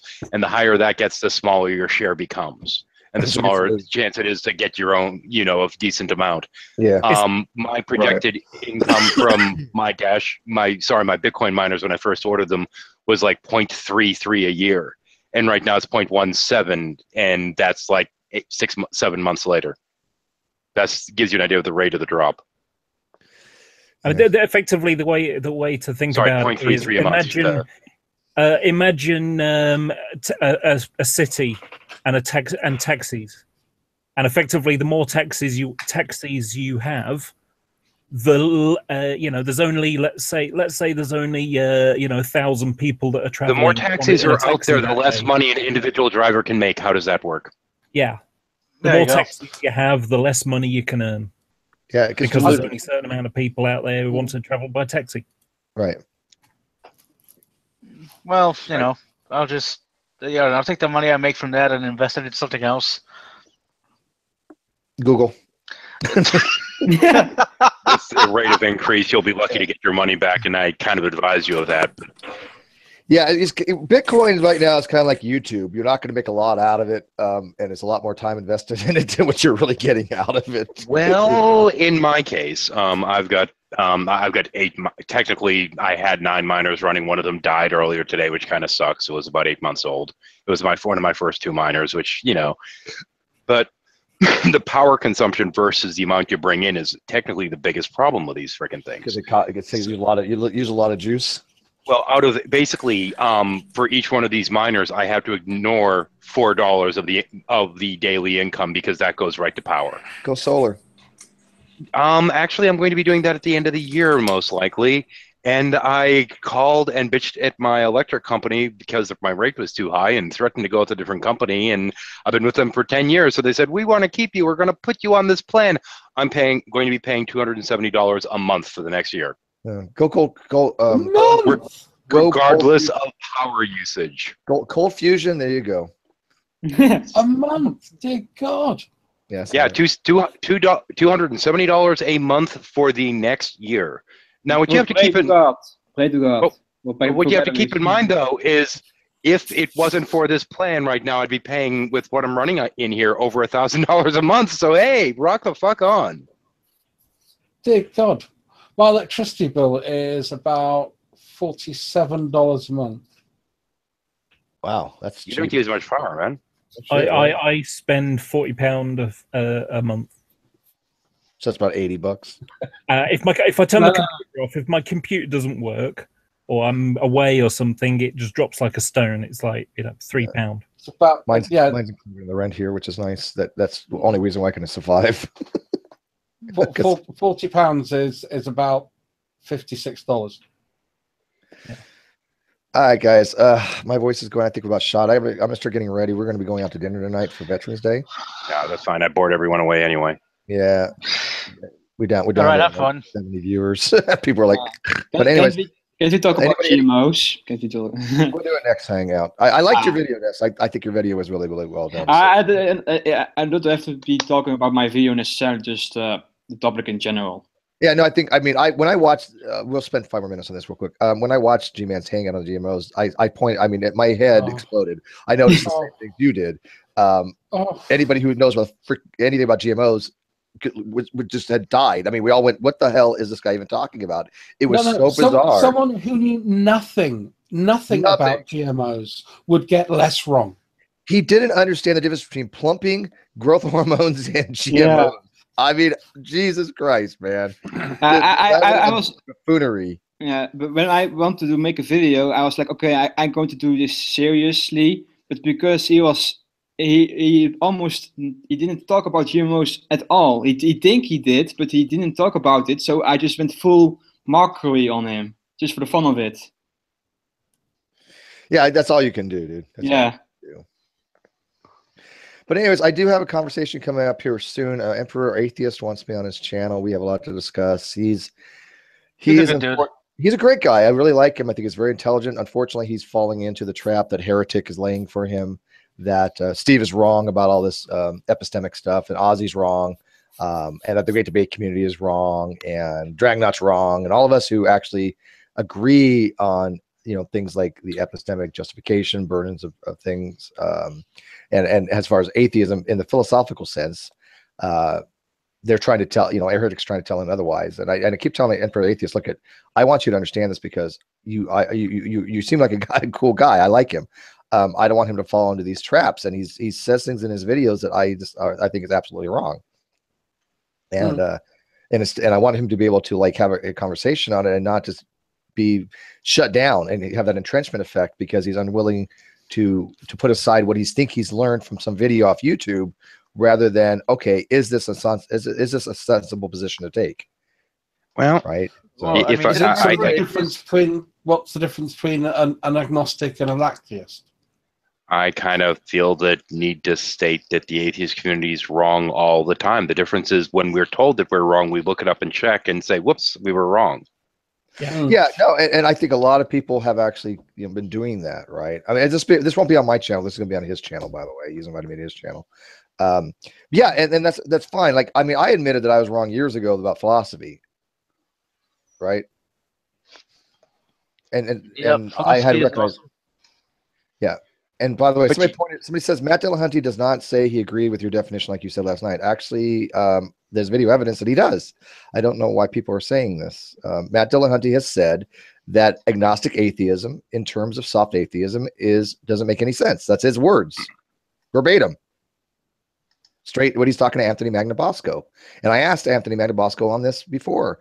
I talked to him for quite a while now, and I asked him on Facebook on this. He's like, yeah, Matt convinced me of this. And Anthony Magnabosco actually removed agnostic atheism from his Facebook page because of this. So to say Matt Dillahunty doesn't agree with me makes no sense, because it's his words. I would disagree with Matt on that. I think it makes perfect sense. Not in terms of soft atheism. But what I'm saying is one of them is a theological position, the other one's a knowledge claim. But the problem is in soft atheism, you don't have a doxastic position, so how can you have an epistemic modification? Oh, he says he has an email. Yeah, send me the email, because this is his own words in his own video. He says, quote, I've come to realize, even though it's on the Wiki's Chariots, that agnostic atheism in terms of soft atheism doesn't make any sense. Wait a minute, I think I remember that. That wasn't too long ago, was it? No, right. So this is actually a fairly recent change in position then. So yeah. But he says, Bob Barrett says, Matt says I'm lying, and that he has an email about this. I'd love to forward to me. Here's my email. I'm just getting my teacup for the storm. Now, I'm sure there's probably some more nuance to his statement, but I don't know what that nuance is, so I can't speak to that. I don't remember it. It didn't strike me as all that interesting at the time. Yeah, and this is on Ozzy's channel. This is a video that's on there. So I like the email. Steve, ask anything. Yeah, I've had that forever. Yeah. Can I just point out that GMO stands for G-Man Manic Overexcitement. Yeah. Yeah. Now, obviously, agnostic atheism can make sense in terms of hard atheism, right? There's a difference. Right? It's superfluous, it's redundant, but it doesn't. You can't say it doesn't make sense, but it doesn't make sense in terms of soft atheism, because soft atheism is not making a doxastic position. So how do you add this epistemic modifier to it? You can't. So either he's changed his position again since the video, which makes no sense. If you are so soft atheist, you are automatically already agnostic. Or am I missing the point? Well, see, this is the thing. This is almost like getting into the gender game. That kind of is the point. I mean, you either believe, you're not sure, or you don't. Wait. See, this is what I was afraid of. This guy Bob is not telling the truth here. He actually has, of course, what he said in the note letter to him is absolutely not what I've said. And I'll screen share this for you. So let me. Oh boy. So this is what I kind of figured happened. This is what I'm saying. People don't understand what is being said here. This is the actual thing that he was saying. Minicam. Okay. So it says right here, Steve then, the owner of the channel is telling everybody that an atheist is someone who believes that God does not exist. That is not what I've said. I've never said that. Okay. So this was okay. So let's just go through this. Did he copy and paste this? Well, let's just go through this. Here's the video. And here's the email. I want you guys to be my witnesses here. The owner of the channel, Steve McRae, was telling everyone that an atheist is someone who believes that God does not exist. Have I ever said that? I believe you've actually referenced the philosophical definition of atheism, which differs from what is commonly used. Correct. And the philosophical definition of atheist would be? A philosophical definition is a person who believes that God does not exist. There we go, which is a different definition than the standard colloquial usage. Which is fine too. There's where they're getting their context screwed up, is missing the nuance. So this person already in the very first sentence misunderstood and strawmanned me, correct? Oh, Bobby boy. Correct? Do I have okay? Yeah. I'm just actually reading it. So come on. So Bob, pay very attention here, because you really screwed this up. I told him an atheist does not necessarily assert that a God does not exist. I'm an atheist. An atheist does not necessarily assert that God does not exist. You have atheists that are just lack a belief atheist. They do not assert God does not exist. They're still atheist. I've never. Now we're talking common usage versus the philosophical definition, which is quite different than common usage here. Correct. Have I ever said otherwise? Live feed? No. I remember. Okay. I remember you spending about 20 minutes talking to someone about it. Okay, so already, God Barrett, you've already misrepresented my position. Okay. You've already misrepresented my position. Anyway, I agree with Matt Dillahunty is an atheist, and an atheist is simply who holds no belief in a God or gods. That is a colloquial definition, not the philosophical definition, but that's okay. Steve then said in live chat that Matt Dillahunty has recently changed his stance on definition of atheist. That is not what I've said. That is what I said. What he's changed his stance on agnostic atheism in regards to soft atheism. Right? Okay. He asserted that Matt agrees that the definition of an atheist is only someone who believes in God exists. Now, I've never said that. Ridiculous. Absolutely ridiculous. I couldn't imagine you putting those words into his mouth, because that's not anything Dillahunty would actually. No. Never would I say that. No. Absolutely, absolutely never would I say that. This is absolutely gross level of defaming me by writing a letter to somebody like this. This is absolutely incomprehensibly wrong. I have never asserted Matt agrees with me and that an atheist is only someone who believes that God exists. Never, ever, ever, ever have I said that. Okay, you are clearly being dishonest, Gob. Clearly being dishonest. And you have just cured Steve McRae's throat. Yeah. But he says, and an atheist is making a positive claim, therefore has a burden of proof. If the atheist makes a burden of a positive claim, in the philosophical definition, he has a burden of proof. Now, I have made a separate argument on my on the Great Debate community page that I am arguing the possibility that even a lack of belief atheist has a burden, and I have people actually understanding the argumentation that I'm using, and we're addressing it. That's what we do in the Great Debate community. Can I just point out, Bob says in this. Oh, so is it Gob or Bob? Gob. Okay. Well, yeah, he's in the. That's Ozzy's definition. Yeah, well, I'm not Ozzy. Yeah. Okay, I'm not Ozzy. So you wrote him something that you're accusing me of saying, and then he says an atheist is making a positive claim. An atheist can make a telling the positive truth. You're either lying or delusional. I can't tell which. So I have never said to be an atheist you have to make a positive claim. That is ridiculous. Okay. So Bob, I would really ask you to send another message completely stating you misunderstood what I said. You're absolutely wrong what I've said, and if you don't, then you're absolutely lying to me, my audience, and to my channel. But an atheist can make a positive claim, and that's where you get into the nuanced structure of the different forms of atheism. Right, and I've never said Matt changed to Ozzy's definition. Right. Yeah, these are not besides, these are not definitions that of our own individuality. There's a philosophical definition and there's a colloquial. Either one's an atheist. What Matt thinks both of them are fine to be an atheist, I'm sure. However, where it says, does Matt now use this definition without the question mark? Matt does not now, nor has he ever, as far as I know, used the philosophical definition. I don't think, yeah, but he doesn't, yeah, but I would say that he probably thinks that anybody who believes God does not exist is an atheist, would he not? No, yeah. But at the same point, he doesn't specifically use the philosophical definition of it. He uses the colloquial in almost all occurrences, at least all the ones I'm familiar with. Yeah, and Bob, okay, Gob just said, you said the SCP definition is the only definition. Let me ask my audience, have I ever said that? Not that I know of, no. Never, ever would I've ever said that in a million years. Gob, you're someone show me a video of you saying it, and then I'll admit that I'm wrong. Yeah, I have 550 videos on my channel. Go find me one where I said the SC definition is the only definition you can use. Go find me one. And it must not be sarcastic. Yeah. Yeah. no quote mine. Yeah. So I mean, Gob, are you absolutely going to sit here and lie through your teeth about what I have said? Or are you going to apologize and send another message that you were wrong on what you have said? Oh, dude, I am so going through your videos and doing some splicing now. Says, I don't know who he is or what he's basing his claim on, but Steve is wrong or lying. How's my coffee cup? He's now saying you said that last night that Aaron Ra was wrong. About what? Aaron Ra's wrong about a few things, but that doesn't necessarily. I don't know. I think about the definition of something. Well, that was close. Yeah, I don't. Matter of fact, like I said, I will get a message to Matt Dillahunty because I know Anthony Manny-Blaskar, and Matt actually does know my channel. He owes me $20, but I will correct this on Gob's behalf. But as an honest person, Gob should apologize, not only to me, but to my channel and to Matt. How do you apologize to a channel? You mean the people on your channel, or? Okay, okay. Yeah. Apologizing to the channel itself just sounds really weird, dude. Yeah, well, it's you know.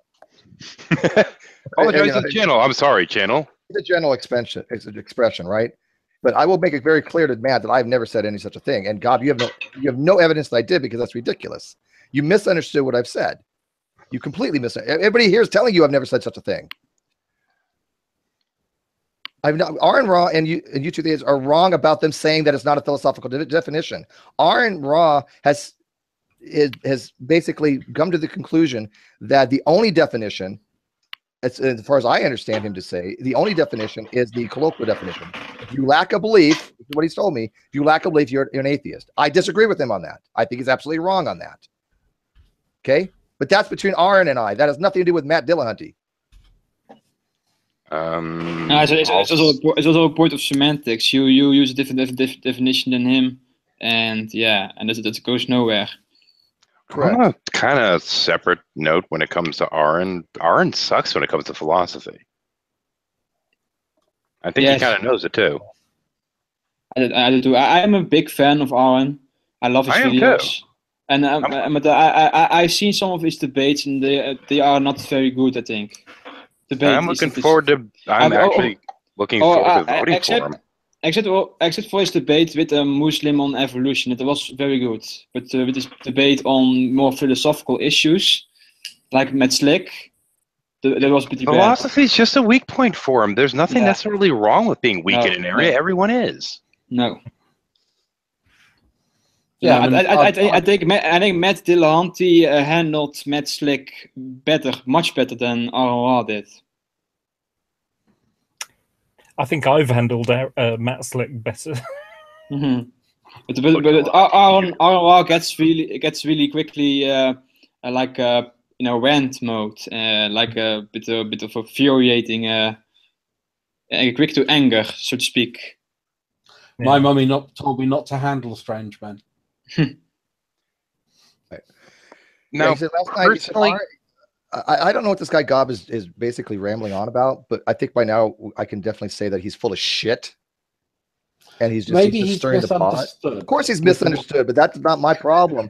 He's actually defaming me because he's misunderstood the argument. Actually.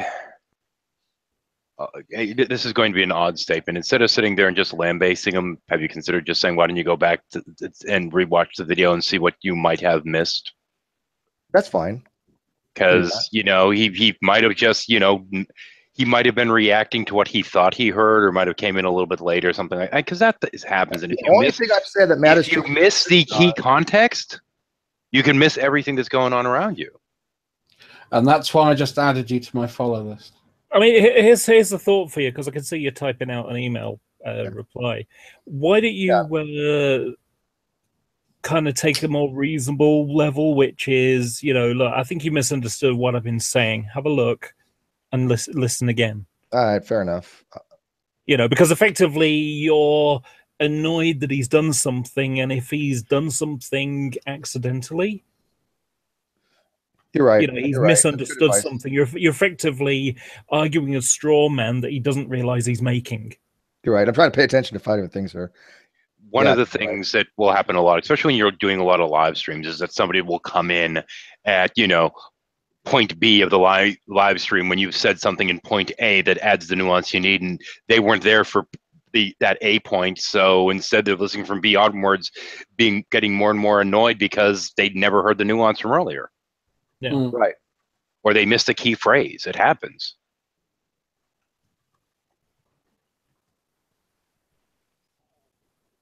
Or on the other hand, he could have listened to the whole thing and just be being a pernicious twat. You never know. That could be that too. Could be. Yeah. And so it's kind of the thing is we're not heading off on a true empiricism, let's leap to conclusions rant. Yeah. Even if they are fun. which kind of brings it back to what we were talking about in the first place, and well, before I got here anyway. What's the difference between the CCP and more reasonable people? Personally, I think that for me the difference is that the CCP see everything in black and white. Yeah. more reasonable people understand there are multiple layers of grey. Yeah, I think too. I think reasonable is just depending on the topic. Like for example, if you want to speak on topic on evolution, like most people. Hold on, let me think about a good example. Like for example, on topic of flat Earth, most creationists would be reasonable that the Earth is not flat. Like that, for example. Not only that, but most would get really upset at other Christians who would start going around claiming it is because Bible. Yeah. And like, stop making us look bad. Yeah, I think would be the statement you'd hear a lot of. Yeah.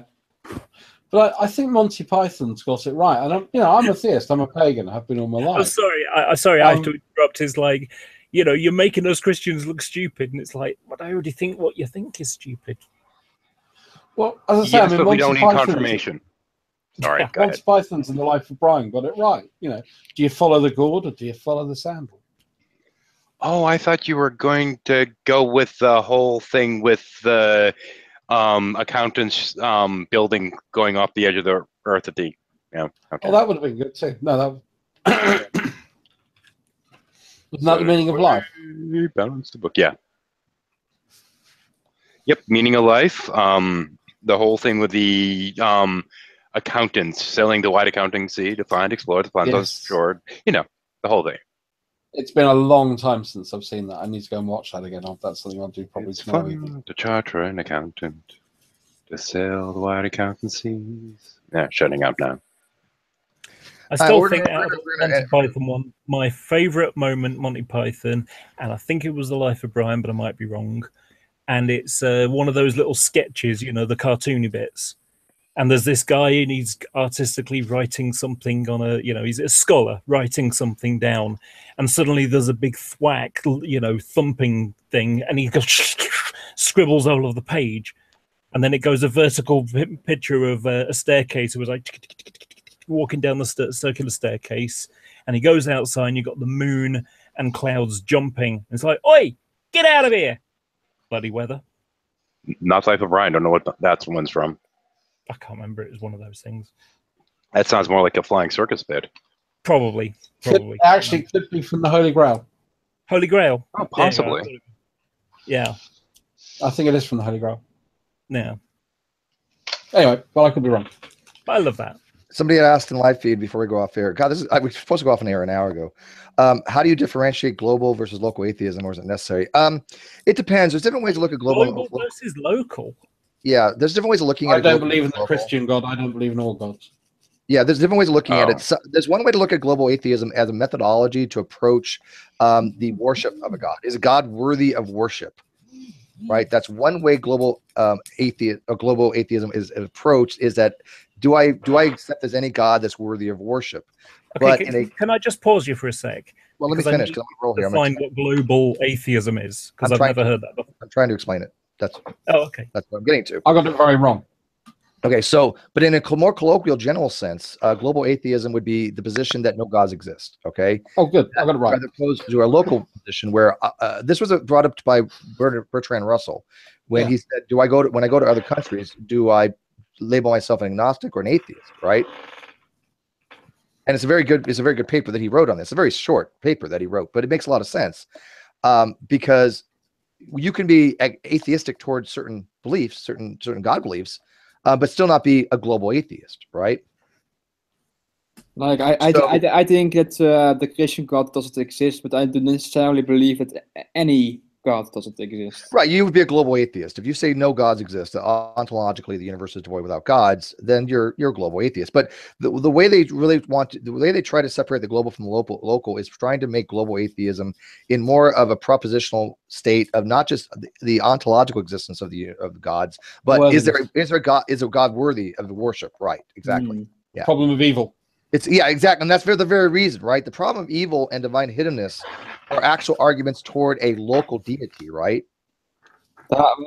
Toward a global, right? Because if they don't have the certain properties, the omni properties, then you cannot use divine hiddenness as an argument against that or divine problem evil, right? If you don't posit an all benevolent being, You cannot use the problem evil, right? Yeah. And at the same Also, point, if you have- if you it's believe that either- there's a it's either demiurge, it God doesn't has- mean that it's sorry. worth worship. Right, and that's exactly the case, right? The whole thing. That's exactly the whole principle behind the global atheism, local atheism distinction. But I don't think you have to specify that it is only used for the worthy of worship. No. I would ask what would make something worthy of worship. I mean, worship to me seems no different from kissing someone's ass. Well, to me, the concept of there being some kind of supposedly divine entity that wants people to worship it is fucked up. Yeah, I think the whole idea is just weird to me. Why would you want to be worshipped? Have you such an ego problem that you want people to be like, oh yes, you are so awesome and all that? The notion is far too human. Are you suggesting that Twin Prism is his own god? Hang on. I keep stepping on Druss. What were you saying, Druss? Worship is the wrong word. Worship. Worthy of worship. Worthy of it. That's the wrong well, for me that's the wrong concept. That's what the context is used for. Worthy of praise? Maybe. Worthy of following? I don't know. It's what other worthy of giving thanks? Worthy of kissing? I don't know. But kissing ass. Yeah. Well, I mean, the biblical notion, for example, you die, you go to heaven, and then what do you do once you get in heaven? You spend all of eternity praising him? What, is God Donald Trump? Come on. You're born, you live, you die, you recycle. It would take a malignant narcissist of that level to want something like that from, followers or admirers or whatever.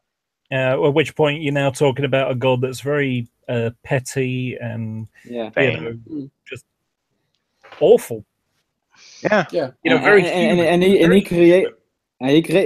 didn't create other sentient beings just to we can be friends, we can be equal, and just no. He creates an inferior set just to be worshipped by. Spending all of eternity having people worship and adore you. This is not the desire of some kind of great transcendent being. This is the desire of some narcissistic little asshole. Yeah. Or a group of assholes. I had the Amalekites argument once with a Christian, and quite a funny Christian, if I remember rightly. And he said, "Oh well, you're a theist. What would you do if your deity came down and told you to murder infants?" I said, "I'd say no." So I think some people like he who shall not be named, and I think I should try and name him. I got to make an announcement. If you guys see Pipe Dreams or Captain Crunch, block him on sight. He has reported my channel for mods, being supposedly mods, not blocking him or whatever. I don't care. My mods are allowed to do what they're allowed to do. If you false flag my channel, you're gone. Don't ever come back. So he's forever banned on my channel. Just okay. Pipe Dreams. Yeah. I've just blocked him. I've just blocked him. If you see him in live chat ever, just get rid of him. Don't even bother. Okay, but Steve, I think I know why he did that. Oh, I don't never care. mind. I just don't care. He just wrote me, "I reported your channel for the way your mods are treating people." I'm like, "My mods are my mods. Go fuck off," and I blocked him. So whatever. What a dick. Yeah, I don't play these games. What a pissy little pissant. Telling And the thing Jane, is, "Oh, you need to repent." I Go ahead, just sorry. want to point out, Druss, you mentioned 1 Samuel 15, which is the Amalekites one. If you look at the last sentence, it suggests that God is not omniscient. Omniscient, yeah. In fact, I had someone object to my use of the word slaughter, because that's the word I always use. And if you go on a few more verses, it talks about David's return to Jerusalem after the slaughter of the Amalekites, and that's why I use that word. It's a bit like what I was trying to say earlier about the evolution of society. How back then that's what you did with your enemy. You didn't capture them and stick them in a POW camp and then let them go. You slaughtered them. That's how you did things. You know, if people have seen things like oh crikey, what's it called? William Wallace, Mel Gibson, Braveheart. Braveheart. If you've seen Braveheart after one of the battles, and you know you got the priest, you know, blessing people, and in the background you've got the other warriors that are stabbing the people aren't quite dead enough yet. Oh yeah. You know, that's not quite dead enough. I like that. Yeah. You know what reminds you of that? I have this thought about why in the Bible, especially in the Old Testament, it speaks of like you shall not have other gods before me. Like that's the first or second commandment. There's a whole thing about that one, because the society of the time was that, you know, if you went to another country, which was effectively another tribe's territorial area, if you went to another country, you would pray to their local god to look after you while you were there. It's like paying your taxes to the mayor of that town to look after you while you're there. To his army protects you and your party or whatever, and then you move on and so on. You know, and so what the story is effectively that chapter is effectively the transition from a polytheist tribe to a monotheist tribe. Yeah, well, I think we have multiple gods, and you pray to whoever. And Moses comes down. He said, "What the hell's this? I only went to the shops for a tablet, and now you're praying to an apple." How I understand this the first one I got was a note. how I understand this is in that culture there was like multiple gods, and each god had their own tribe, and the earlier Jews think that these other gods they really existed, but it wasn't their god. They only worshipped this particular god. It was on their side. That's a horrible oversimplification. Yeah, that's my hypothesis. That's my hypothesis, I think. No, but that's a horrible oversimplification. What we find out when you look at the archaeological record is that you have an awful lot of very, very interconnected and related religious views. So you have things like, I'll speak for stuff I know, like the representation of the earth or the earth goddess, and that's in things like Ishtar, Astar, Isis, you know, all the way back and back further to, you know, prehistoric figurines that we find. The same with some of the male fertility gods. You see that same pattern through. So what you see is actually an evolution from a number of very core concepts that span pretty much the whole of Europe, the Middle East, and Western Asia. I think the problem that we have when it comes to this monotheistic, polytheistic thing, when people look at that, is because they don't understand the historical references to it. You know, the people that would have written that book down, you know, or not necessarily written it down, but certainly the oral part of it, they would have understood the societal concept around it. Whereas, of course, you know, thousands of years later, we view the world in completely different ways. And so we don't have that societal construct to work by. Effectively, that the rule book has been lost in the the appendix has been lost to the book. It would have had a note underneath saying, yeah, that's because we were once polytheists, and that's, you know, that kind of thing, and that's been lost. Now that and half the pages have been ripped out and rewritten.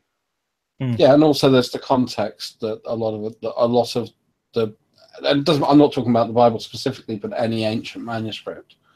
You know, just because we see context in something doesn't actually mean that's the original context that they meant.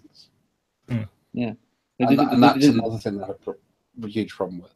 Yeah, but it is a way that I personally see. I don't say it's correct necessarily. I just say it's the only way I can make sense of this passage. Like, thou shalt not have other gods before me, is that these people thought that the other gods existed, but this god was their god, that their god that they took care of them. That's all you can go to Egypt and Exodus and Moses in front of Pharaoh, where they're talking about the fact that, you know, the God of the Israelites is stronger than the gods of Egypt. Yeah, it makes more sense, and also these priests, they performed real magic. Like they prayed to their gods and they made snakes appear or something like that. Their staffs turned into snakes. Yeah. And then Moses threw down his staff, which turned into a bigger snake that then ate the other snakes. Yeah, it's like a competition between two gods. The god of the Jews bigger. Yeah, the god of the Jews won. The god of the Jews won over the gods of Egypt, of the Egyptians. But yeah, so it's and what you end up with is a bunch of people that can't differentiate fantasy from reality, which is, I think, why a lot of Christians don't appreciate sci-fi or fantasy novels. Yeah, and do you know the DreamWorks Prince of Egypt? Do you know that the DreamWorks Prince of Egypt? I think so. Yeah, I seem to remember that. The priest in that movie, they do fake magic. It's not in the Bible, but they do fake magic. I think they did that just to not acknowledge the real power that these Egyptians had, according to the Bible itself. No. I think that's very unfairness thing. The writers realized that if they wrote it the way the Bible did it, then everybody in the Bible Belt in America would not go and watch it, and there'd be huge protests. That also, yes, that also. I think that was purely fear and common sense. Yeah, that also, yes. Well, guys, I got to be ending this, so it's 4 o'clock now. I do got to get ready because we're going to be heading out to eat here. So, hey, any have veterans? Have a good Veterans Day, Steve. Thank you. Any other veterans in here? Do we have any? Okay. I'm a veteran of many hangouts with stupid people. Does that count? Yeah, you almost. No, it doesn't. I've worked with a lot of soldiers. Take the time to appreciate the veterans and say thank you to them for their service. Thank you, Steve. Well, don't worry about me, but I mean, other people, a lot of people did a lot more in the war, in the service than I did. I mean, but I have a lot of respect for any branch. Okay, thanks, Drag. Yeah, thank you, Drag. Yeah, there you go. Thank Drag for his service. Thank you for the people that blew up all the stuff I had to go back to repair. Yeah. There you go. I like to thank True Empiricism for being a model citizen and showing people why you should never be like him. Yeah, he sets the standard. Oh, by the way, an anti-model. We are going to be doing the Ronnies on the 17th. I think about 2:00 p.m. Pacific Standard Time. If you want to help out with that, let me know. I don't know how it's going to flow, but I like to have. What is the Ronnies? The Ronnies is where we're going to give awards away for like specific categories, like who can shove their head or the Ronnie's ass, stuff like that. So I've possibly got a vote for the world's fastest blocker. I got 2 accounts blocked by one person in under an hour. It was amazing. Wow. But all I did was ask, "Are you okay?" We got a lot of categories to go through. We're just going to be like just on the fly, seeing who's a winner. Somebody can announce it officially, log it, and then I'd like to have some graphics so somebody can produce some graphics for it. But all right. So, anyways, good night, guys. Nestle, take us out. Give us a last word. I thank you for doing this chat. It was very entertaining. This was fun. Thank you, guys.